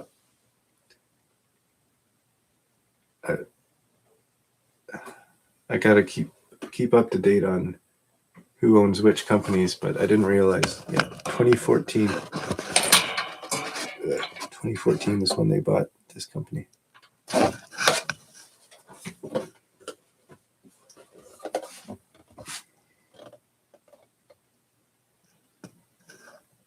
Let's see if I can get this to appear on screen properly. I don't know if you can read that. Actually, I'm just going to read this because it's so misleading. Like, it's so unbelievable that they wrote a whole fucking paragraph on the history of Vachon Bakery. And then at the bottom it says, call 1-800-465 to talk to Bimbo Canada. Fucking assholes. All right, it says, from the kitchen to the delivery trucks, Vachon Bakery has been a true family operation since Roseanne Vachon started it in 1923. In 1945, Roseanne passed the company on to her children, who, filled with the same dedication and determination, led the family bakery to national success. Today, the same proud spirit of a family bakery lives on. It fuels the passion and commitment that has made Vachon cakes a favorite amongst Canadian families right across the country.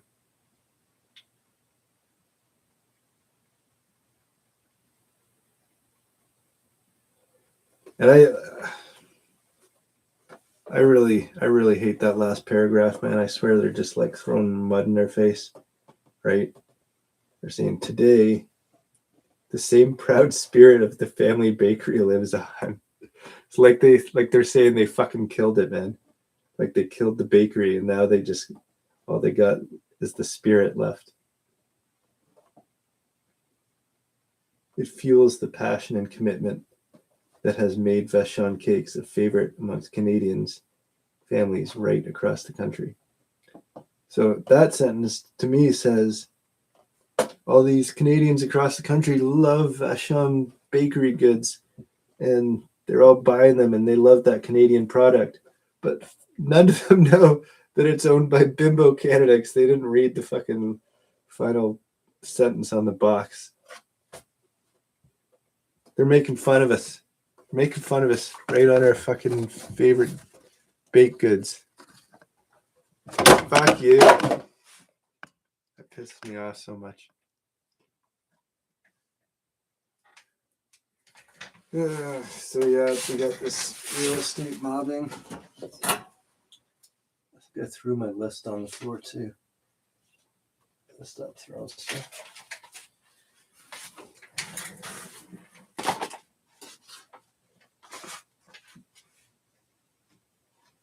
Yeah. Yeah.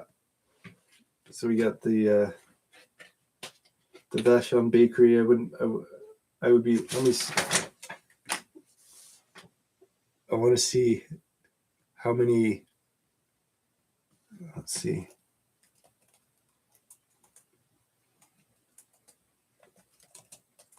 Does Vachon bakery have any temporary foreign workers?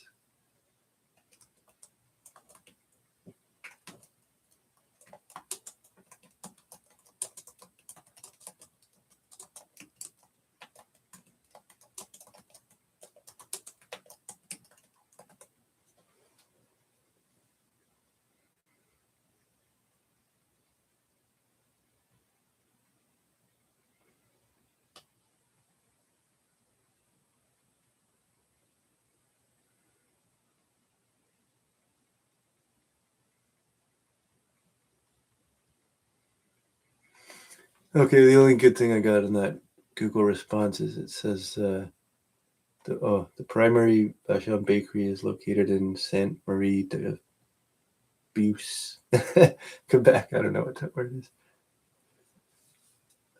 It said primary bakery. I thought for a second I thought that was the only bakery, but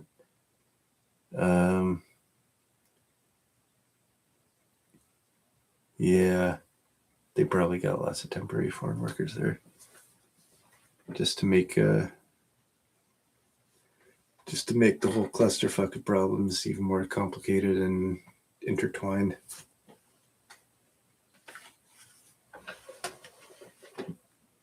So I think the only real solution, there is no fast solution, but the only real solution is to not brainwash Canadian children into being sheep and being button pushers and being yes men, so that they actually start some Canadian businesses and are smart enough to not sell the business and are smart enough to defend themselves against all these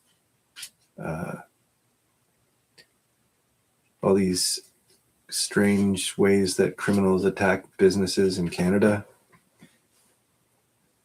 I think people need to know that, like, a lot of people don't even realize that this is happening, or a lot of people realize after it's too late, and some people just get screwed and are too stupid to ever realize that they got screwed.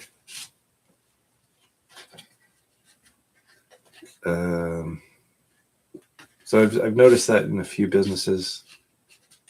Like that's another thing you should do is check out the Google reviews on your favorite local businesses and go way back. Like just sort by date and go to the oldest ones. And sometimes there's some secrets in there, right? Like people who have been longtime customers often post little pieces of information about the business, like my mini investigation into Saucy Bee's Pizzeria in Guelph, where it used to be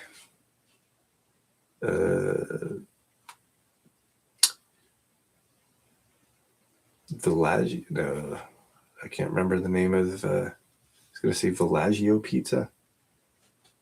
No. Anyway, I can't remember what the company used to be, but they changed the name of the company that they purchased, and what was my point there? Yeah, okay, so they changed the name of the company, but 3 years before they changed the name of the company, there was like regular customers that were posting reviews saying that it's totally gone downhill, and it's they get treated like crap and overcharged and all these mistakes and problems with the employees there. Right. So I figured that is where someone said, hey, I really like this guy's pizzeria. Like some criminal asshole says, I really like this guy's pizzeria. I want it. So I'm going to pay some guy to get a job there, to drop off a resume, get a job there whenever they can, and just start fucking up the business, messing up orders, breaking things, just making the business a problem to run, and more added expenses and more loss of regular customers. And you can see that in Google reviews sometimes, right? You can see regular customers dropping off at a certain point, and then the business is kind of stagnating and getting like average reviews, and then people start saying, oh, new owner, new title, or they don't even say new title, right? That the new owner happened something like 3 years before the new title happened. So, the person who initially said, I want that pizzeria for myself, they only had to wait 3 years. Well, the employees fucked everything up. Well, it probably wasn't 3 years, less than that. When they go in there and say, hey, I got an offer for you, man. I'll buy your pizzeria. And I've got money right here, and it's a whole lot less than you'd expect to get for your pizzeria. But I know you hate running that business now because it's gone to hell. And so that owner sells the business. I mean, this is all sort of a story in my mind again. Like it's just based on the Google review. So it is based on something, right? It's real, but it's not solid research. It's all like the ghost in the machine.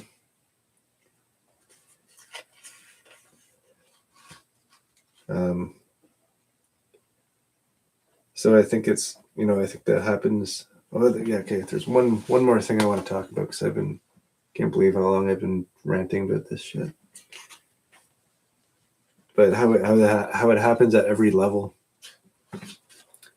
I recently rented a storage locker, and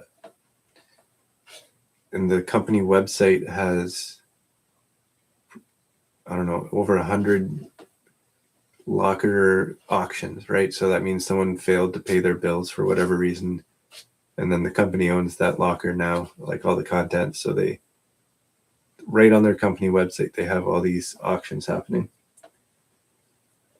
And usually, like, I know this happens at every storage space, but it's the first time I've seen it right on the company website, right? Usually a company's not willing to admit that,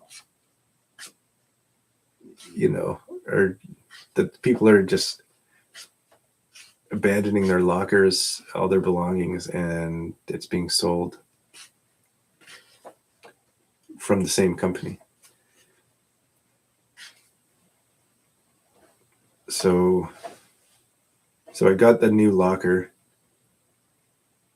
and they've like been intimidating me. And then there's that video I posted of that fucking senior citizen trying to wrap a rope around my neck from behind and fucking smother me with pillows and stuff. That was the most fucked up thing that's ever happened to me. But that's what's happening at my lockers, and it's not coincidence. I'm sure these people would kill me if they got the opportunity. But it's also like this massive intimidation thing happening where, like, on some level, I don't want to go back to that fucking storage locker. I don't want to go move all my shit out of that storage locker, right? There's some senior citizen might jump out behind me and wrap a rope around my neck. Of course, I don't want to go back there. But I'm going to, because the next time that happens, I'm going to fucking snap that motherfucker's neck. Anyway, so other people probably would just say, hey, I'm not going back to that storage locker, right? I'm not going back there because some senior citizen will try and kill me. So it's like the same fucking thing. I have a storage locker because I had an online business. I guess I still do, but it's total shit now because it's been destroyed on many levels. I could probably talk another day about that alone because like that's so involved. Like UPS charged my bank account through my eBay contract. I sent two items, like two cheap items, like two $20-$30 items to the United States from Canada in, I don't know, like May 2024, or I mean May 2025. And then it was 3 months later. Oh no, it was however that works out. June, and then on September 11th, 2025, UPS charged my bank account 2 times for some, I can't remember the exact number. It was like $81.83 and $82 or something like that. So UPS charged me for these 2 packages that I sent 3 months earlier, and they charged me on September 11th, and they charged me 2 times. Like, do you think there's a hidden message there? Do you think there's a hidden message? I think there is. And that pisses me the fuck off, because basically that means I'm like banned from using UPS because there's so many assholes working there. There's so many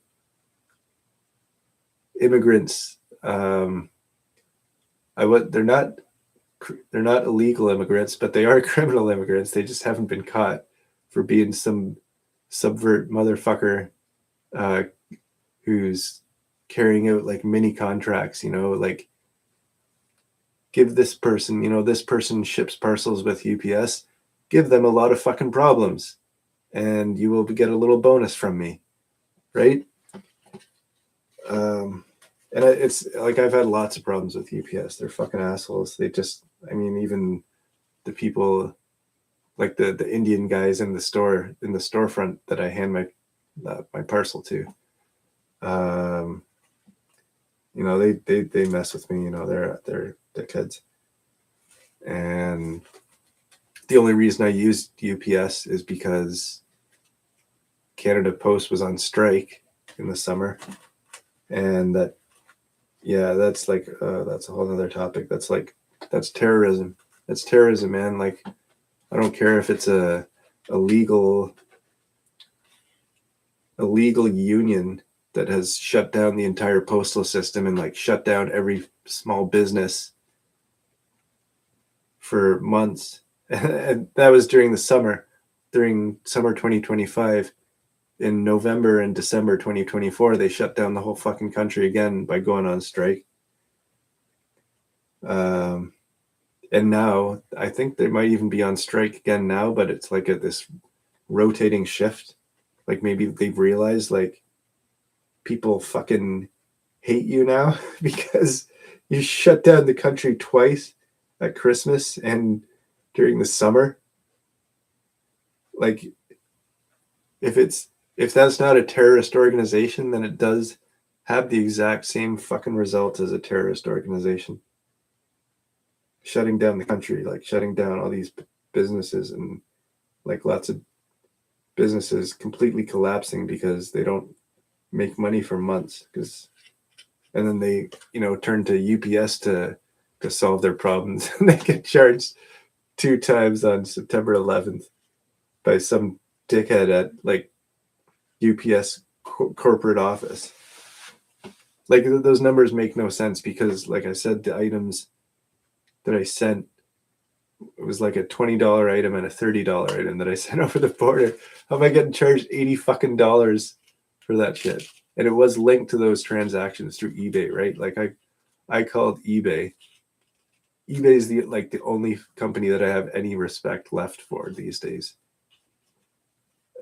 Anyway, so I called eBay and said, I want this money refunded. Like, this makes no sense. Why are they charging me 3 times the price of the item 3 months later? And on September 11th, 2 times. And those 2 items were sold like 2 weeks apart, right? It's not like they happened on the same day and went over the border and at the same time. It's like they're 2 unconnected things from the past that got brought together by some dickhead at UPS corporate and sent, billed through my eBay contract, because eBay's contract with UPS allows them to do that somehow. And that's only happened once, but I talked to eBay and they said, we will send them a request that they refund this money. And that's the only response I got from eBay. And I mean, like, I know that they can't really do anything other than that, unless I sue them. Well, not eBay. I'd be suing UPS. They're fucking assholes.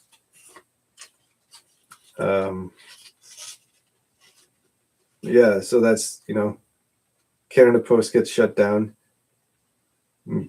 All you got left is UPS, and they are all like Indian and Pakistani and Chinese employees that hate this country and are probably part of this community, the community, the conglomeration of hate networks that are basically just all collaborating to destroy Canada because they just hate everything and they just like destruction and death and shit. So that's what brings them together. Their love of hate. They love to hate. That's not even giving them that much credit. They just hate. They just hate to hate too, man, because they don't even enjoy it anymore. They're such fucking retards. Oh man. And just like my experience with gang stalking recently has been so fucking stupid. Like, these people are threatening to kill me, and they send, these senior citizen hitman. I don't know. I didn't capture this one scenario very well, but I was at my storage locker and this asshole, this immigrant Indian motherfucker who's gang stalking me, he rented 3 lockers, 2 lockers that are about 10 doors down the hall and right across from each other on either side of the hallway. and then a third locker on the opposite side of where I am. So just so he has a fucking excuse to walk past me and try and interact with me. I don't even say hi to him. I just fucking give him like dagger eyes and just don't respond because he's such a fucking dickhead. And like a person that would rent, because like I've seen in his lockers, right? There's like, he's got these 10-foot by 15-foot lockers, and in each one he's got like 20 or 30 boxes spread out on the floor. He doesn't have any shelves, and they're all full of like imported clothing. Because this is what I was the last time I was at the storage locker. Like it's somewhat threatening, but it's somewhat fucking hilarious too.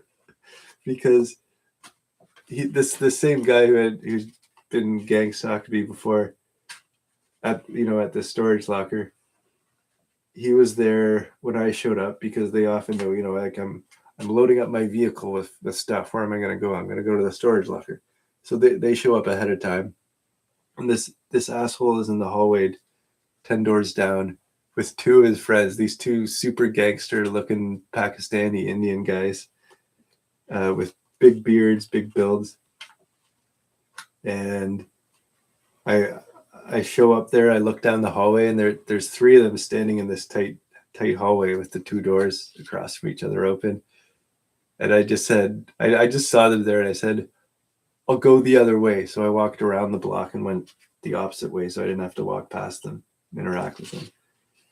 And while I'm at my locker for like 10 minutes, these guys, these two gangster looking dudes are trying on tracksuits, man. They're trying on fucking like they're trying on track pants, and he had fucking basketball shorts on underneath. Like he knew he was gonna go there to try out. He's going to a storage locker to try out a tracksuit, and he's wearing basketball shorts because he knows he's gonna be standing in the hallway trying on tracksuits. And they're talking to each other like, "Oh, that looks good on you. You could pull that off. I like that style." Like it's the fucking change room at a fucking winter store, man. Oh my god. So yeah, like three fucking crazy assholes who do this sort of thing and rent lockers on either side of me and fill them with next to nothing, and then walk past me with this stupid fucking smile on their face and trying to do stupid things to interact with me, man. And I can't defend myself, right? Because if I punch someone in the face, the police are going to throw me in jail and they're going to kill me, because they tried to kill me when they beat the shit out of me in May or whatever, March, whether I can't fucking remember. I will save that story for another video, because that was a fucking shitty night, and I've talked about it enough. Basically, long story short, police showed up, gave me a false mental health form. In Canada, it's called a Form 2, a Mental Health Act Form 2, where it says you are a danger to yourself or others, or you are unable or unwilling to get medical attention that you need. If you watch that video, it's clearly not having mental health problems. I was the only one making sense in that whole fucking conversation. And so those cops acted stupid as fuck, and I called 911 and said, send more cops, because these two that you sent here are retards and don't understand the paperwork that they're giving to me. And the other two cops showed up. They sent a sergeant from the Guelph Police Force. They only let me talk for 25 minutes before they said, too bad, we're putting you in cuffs. Oh yeah, and also in that conversation, I offered to drive there once, and I offered to ride my bike there 3 times. So obviously I am willing and able to get medical attention. So they beat the fuck out of me. Well, what did they do? They basically each one of them grabbed a limb and were like sort of rough handling me. They kind of tackled me to the ground, and I smacked my head on the floor when they tackled me, and then the sergeant laid on my back and had his hand on the back of my head and slammed my forehead into the ground 3 times during that interaction, like intentionally, like he's trying to knock me out. I believe I was injected in the back with something, and then I got thrown in the police cruiser where I was starting to have respiratory problems. So I kept repeatedly telling the officer, I want you to roll the window down. I want you to roll the window down. And my respiration problems went away when that happened because there's some sort of fucking gas in there. And I've experienced that before in the police station lobby where I go in there and it just seems like everybody else clears out of the lobby and then I just start getting sleepy and I'm like, and then I go outside and I immediately wake up. Anyway, so yeah, I'm in the back of the cruiser starting to feel like shit. So I had to, he only allowed me 2 inches of open window. Got to the hospital and I had they cuffed my hands behind my back. They also zip tied my legs together, but they removed that. That was only temporary, just when I was on the ground. They cuffed my hands behind my back so fucking tight and intentionally put the edges of the cuffs right into my wrist joints. So they were like jammed into my wrist joints and just painful to have on. But when they pulled me out of the police cruiser, oh yeah, there's the other thing. When they pulled me up off the ground, 2 fucking police officers they each grabbed one arm from behind my back and tried to lift me. And in that video, you can hear me yelling, "Let me don't touch me, don't lift me. I don't need your fucking help."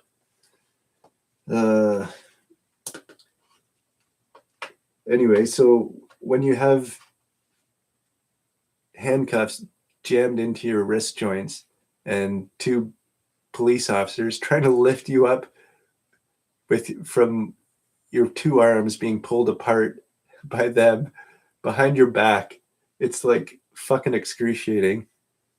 And they know it. They did it intentionally. And when they got me out of the cruiser, they started doing the same thing. I had they had to walk me with my hands cuffed behind my back. I had to have 2 officers standing on either side of me, both of them with one hand on my arm or my shoulder, and both of them intentionally like pushing me around, like putting weight on me or lifting me, like so I'm like walking like a retard. And like I'm sure they did that so that they could refer back to the video from the hospital and say, look, he can't even walk straight, he's all like stumbling. And I had to fucking yell at them when they were walking me into the hospital, like, take your fucking weight off my arms, take your fucking hands off me. No, why are you pushing me around? Why, I kept yelling at them. And I found that's a really good thing to do, is just keep yelling, like dictating the action that is happening during the interaction, like keep saying like, why are you doing that specific thing? Or make like specific accusations. But anyway, so after yelling at them for 10 or 15 seconds, they eventually stopped like pushing me around so I could actually walk straight. Then I got to the hospital. The police stayed for about 20 minutes. And then there was this whole ordeal about me being either in the room or in the hallway. Like they had this tiny little hallway with 4 doors that was sort of blocked off. Like there was double doors on one end of the hallway and then 4 rooms in that area where there were doors going off to the side. Then on the other end of the corridor, there were security guards stationed to look over the people that were in this area. And I think this was like their temporary temporary space for mental health issues. I don't know, because there was some other people there that were fucking pretty wacky, but they didn't have to stick around like I did. Anyway, so the police stuck around and they kept saying, we want you to be in the room. And I said, oh, well, you're not closing this door, man. I'm not a fucking prisoner. You're not locking me in a room. I'm going to stand right here in the hallway. And there's all this like negotiation and argument. And I eventually, the only reason they didn't lock me in is because I put my foot between the door jamb and the door so they couldn't close it. And that was actually something that I said to the cops. I'm like, hey, you guys taught me this trick. Remember the last visit you dropped by and were harassing me? You stuck your boot in my doorway so that I couldn't close the door, even though I repeatedly asked you not to. Well, I'm using the same trick on you. So I stuck my foot in the doorway so they couldn't close me in that room. And I kept being an asshole and kept arguing with them, saying, I'm not going in this room, man. I'm not a prisoner. And eventually the police left, and they left me sitting on the floor in the doorway. Was what we ended up negotiating on, is that they won't close the door, but I have to be in the room. It was like this fucking insane asylum game show for idiots. So the police ended up leaving, and where it was left was I was allowed to sit on the floor with my foot in the doorway and my body behind the line. There's like this white line that goes right across the doorway entrance. And then after the police left, the nurse and the security staff kept harassing me about the same issue. And they said, we need to lock you in the room. We need to close the door and have you in the room. Oh yeah, it was like some fresh off the boat Pakistani girl or something. I don't know. She was like Sri Lankan. It was a Sri Lankan woman that was the nurse, fresh off the boat, that was harassing me about this. She's like, you have to go in the room. And she was the worst one out of all of them. Like there was 4 security guards, and they were all total assholes. And this Sri Lankan nurse was a mega bitch. Kept yelling at me, saying, I'm not allowed to be in the hallway, and we're going to lock you in the room. And I said, well, I'm not doing any. I'm not moving. I'm sitting on the floor with my boot in the doorway, and you can fuck off. And then I was getting harassment from the 2 security guards there, so I started harassing them. And then they got 2 more security guards there, so there was 4 security guards. And I just yelled at them and bitched at them nonstop for something like 2 or 2.5 hours. And I've gotten pretty good at talking very, very loudly without crossing the line of being aggressive or intimidating. It's sort of like a balance where I'll just talk loud enough that everyone within a block can hear me, but I can say, I'm not mad. I'm not yelling at you. So that's what I did to these asshole security guards. And they were all like, they were mostly Indian security guards. There was an Indian woman and an Indian guy and an Eastern European guy and one other. I think there was another Indian guy. They're all security guards at the local hospital, and they all stood in the hallway about 10 feet away from me, staring at me the whole time.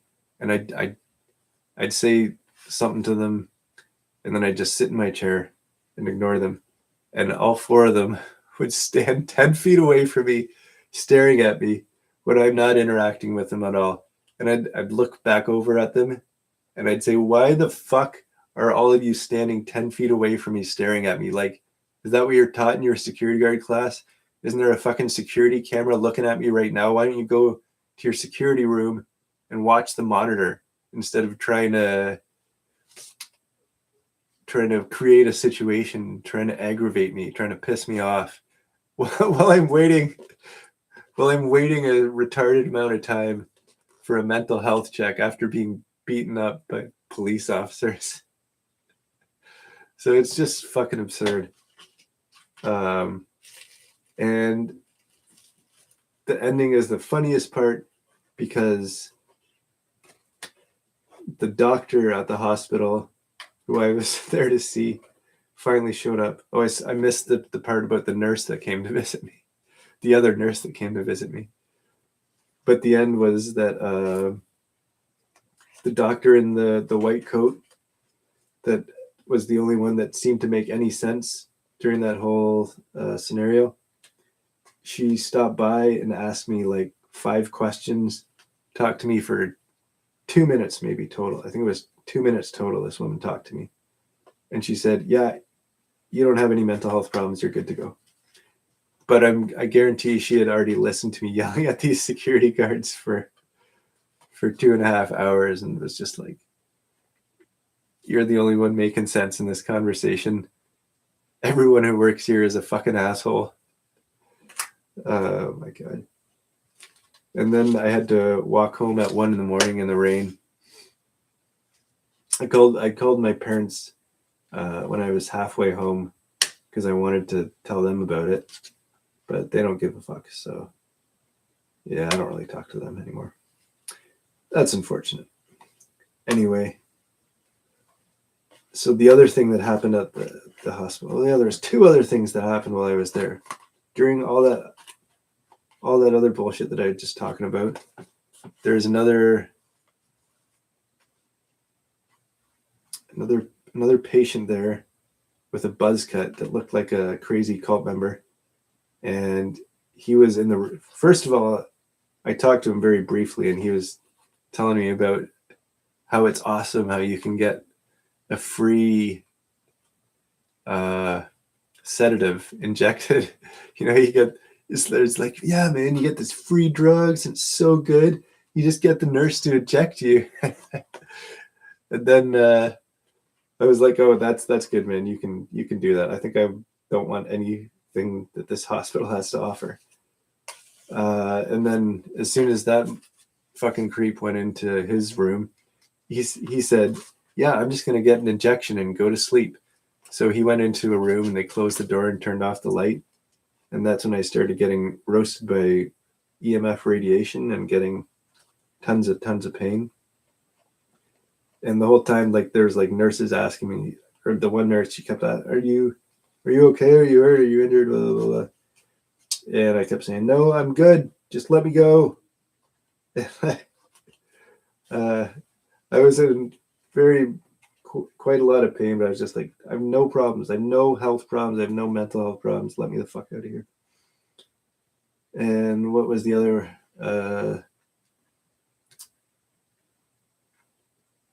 What was the other thing that happened? Oh yeah, the mental health nurse. Before I talked to the doctor, I was lucky enough to get a brief interaction with the mental health nurse. And this guy showed up. He's, I'd say 320 pounds, this massive beard, and he's wearing he's wearing a face mask, like a COVID mask, and he's wearing hospital scrubs that are like 3 sizes too small for him. And he's got like these like short pants, like tight short pants, and a fucking furry belly that's hanging out from underneath his scrub top. Like there was like 3 inches of fucking hairy belly hanging out. And whatever, man, I'm not judging someone's appearance, but I am when it's a hospital professional mental health nurse that's dressed like a fucking psychotic clown. Oh my God. That guy was a total piece of shit. was just there to try and well, he wasn't even there to think. He was there to fill out a survey to get me to answer like a dozen yes or no questions that would determine whether or not I'm crazy. I know I shouldn't be laughing at this shit because it's like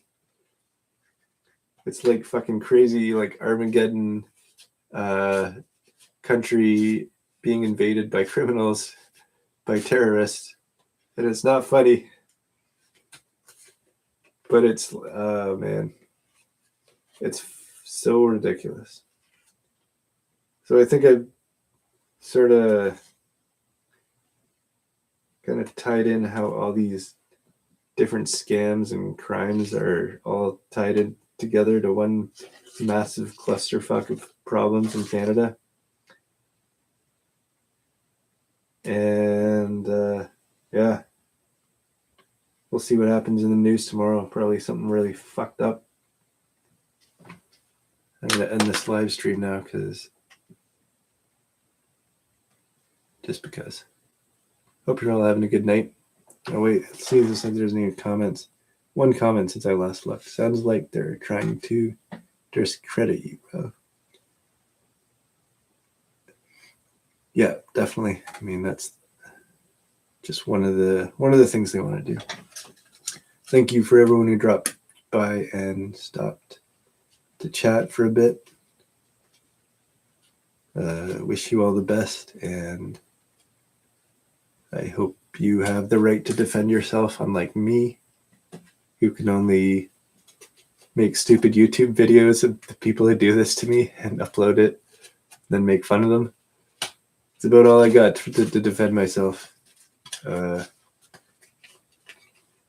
So I hope you got more than I do. Hope you're having a good night. Take it easy.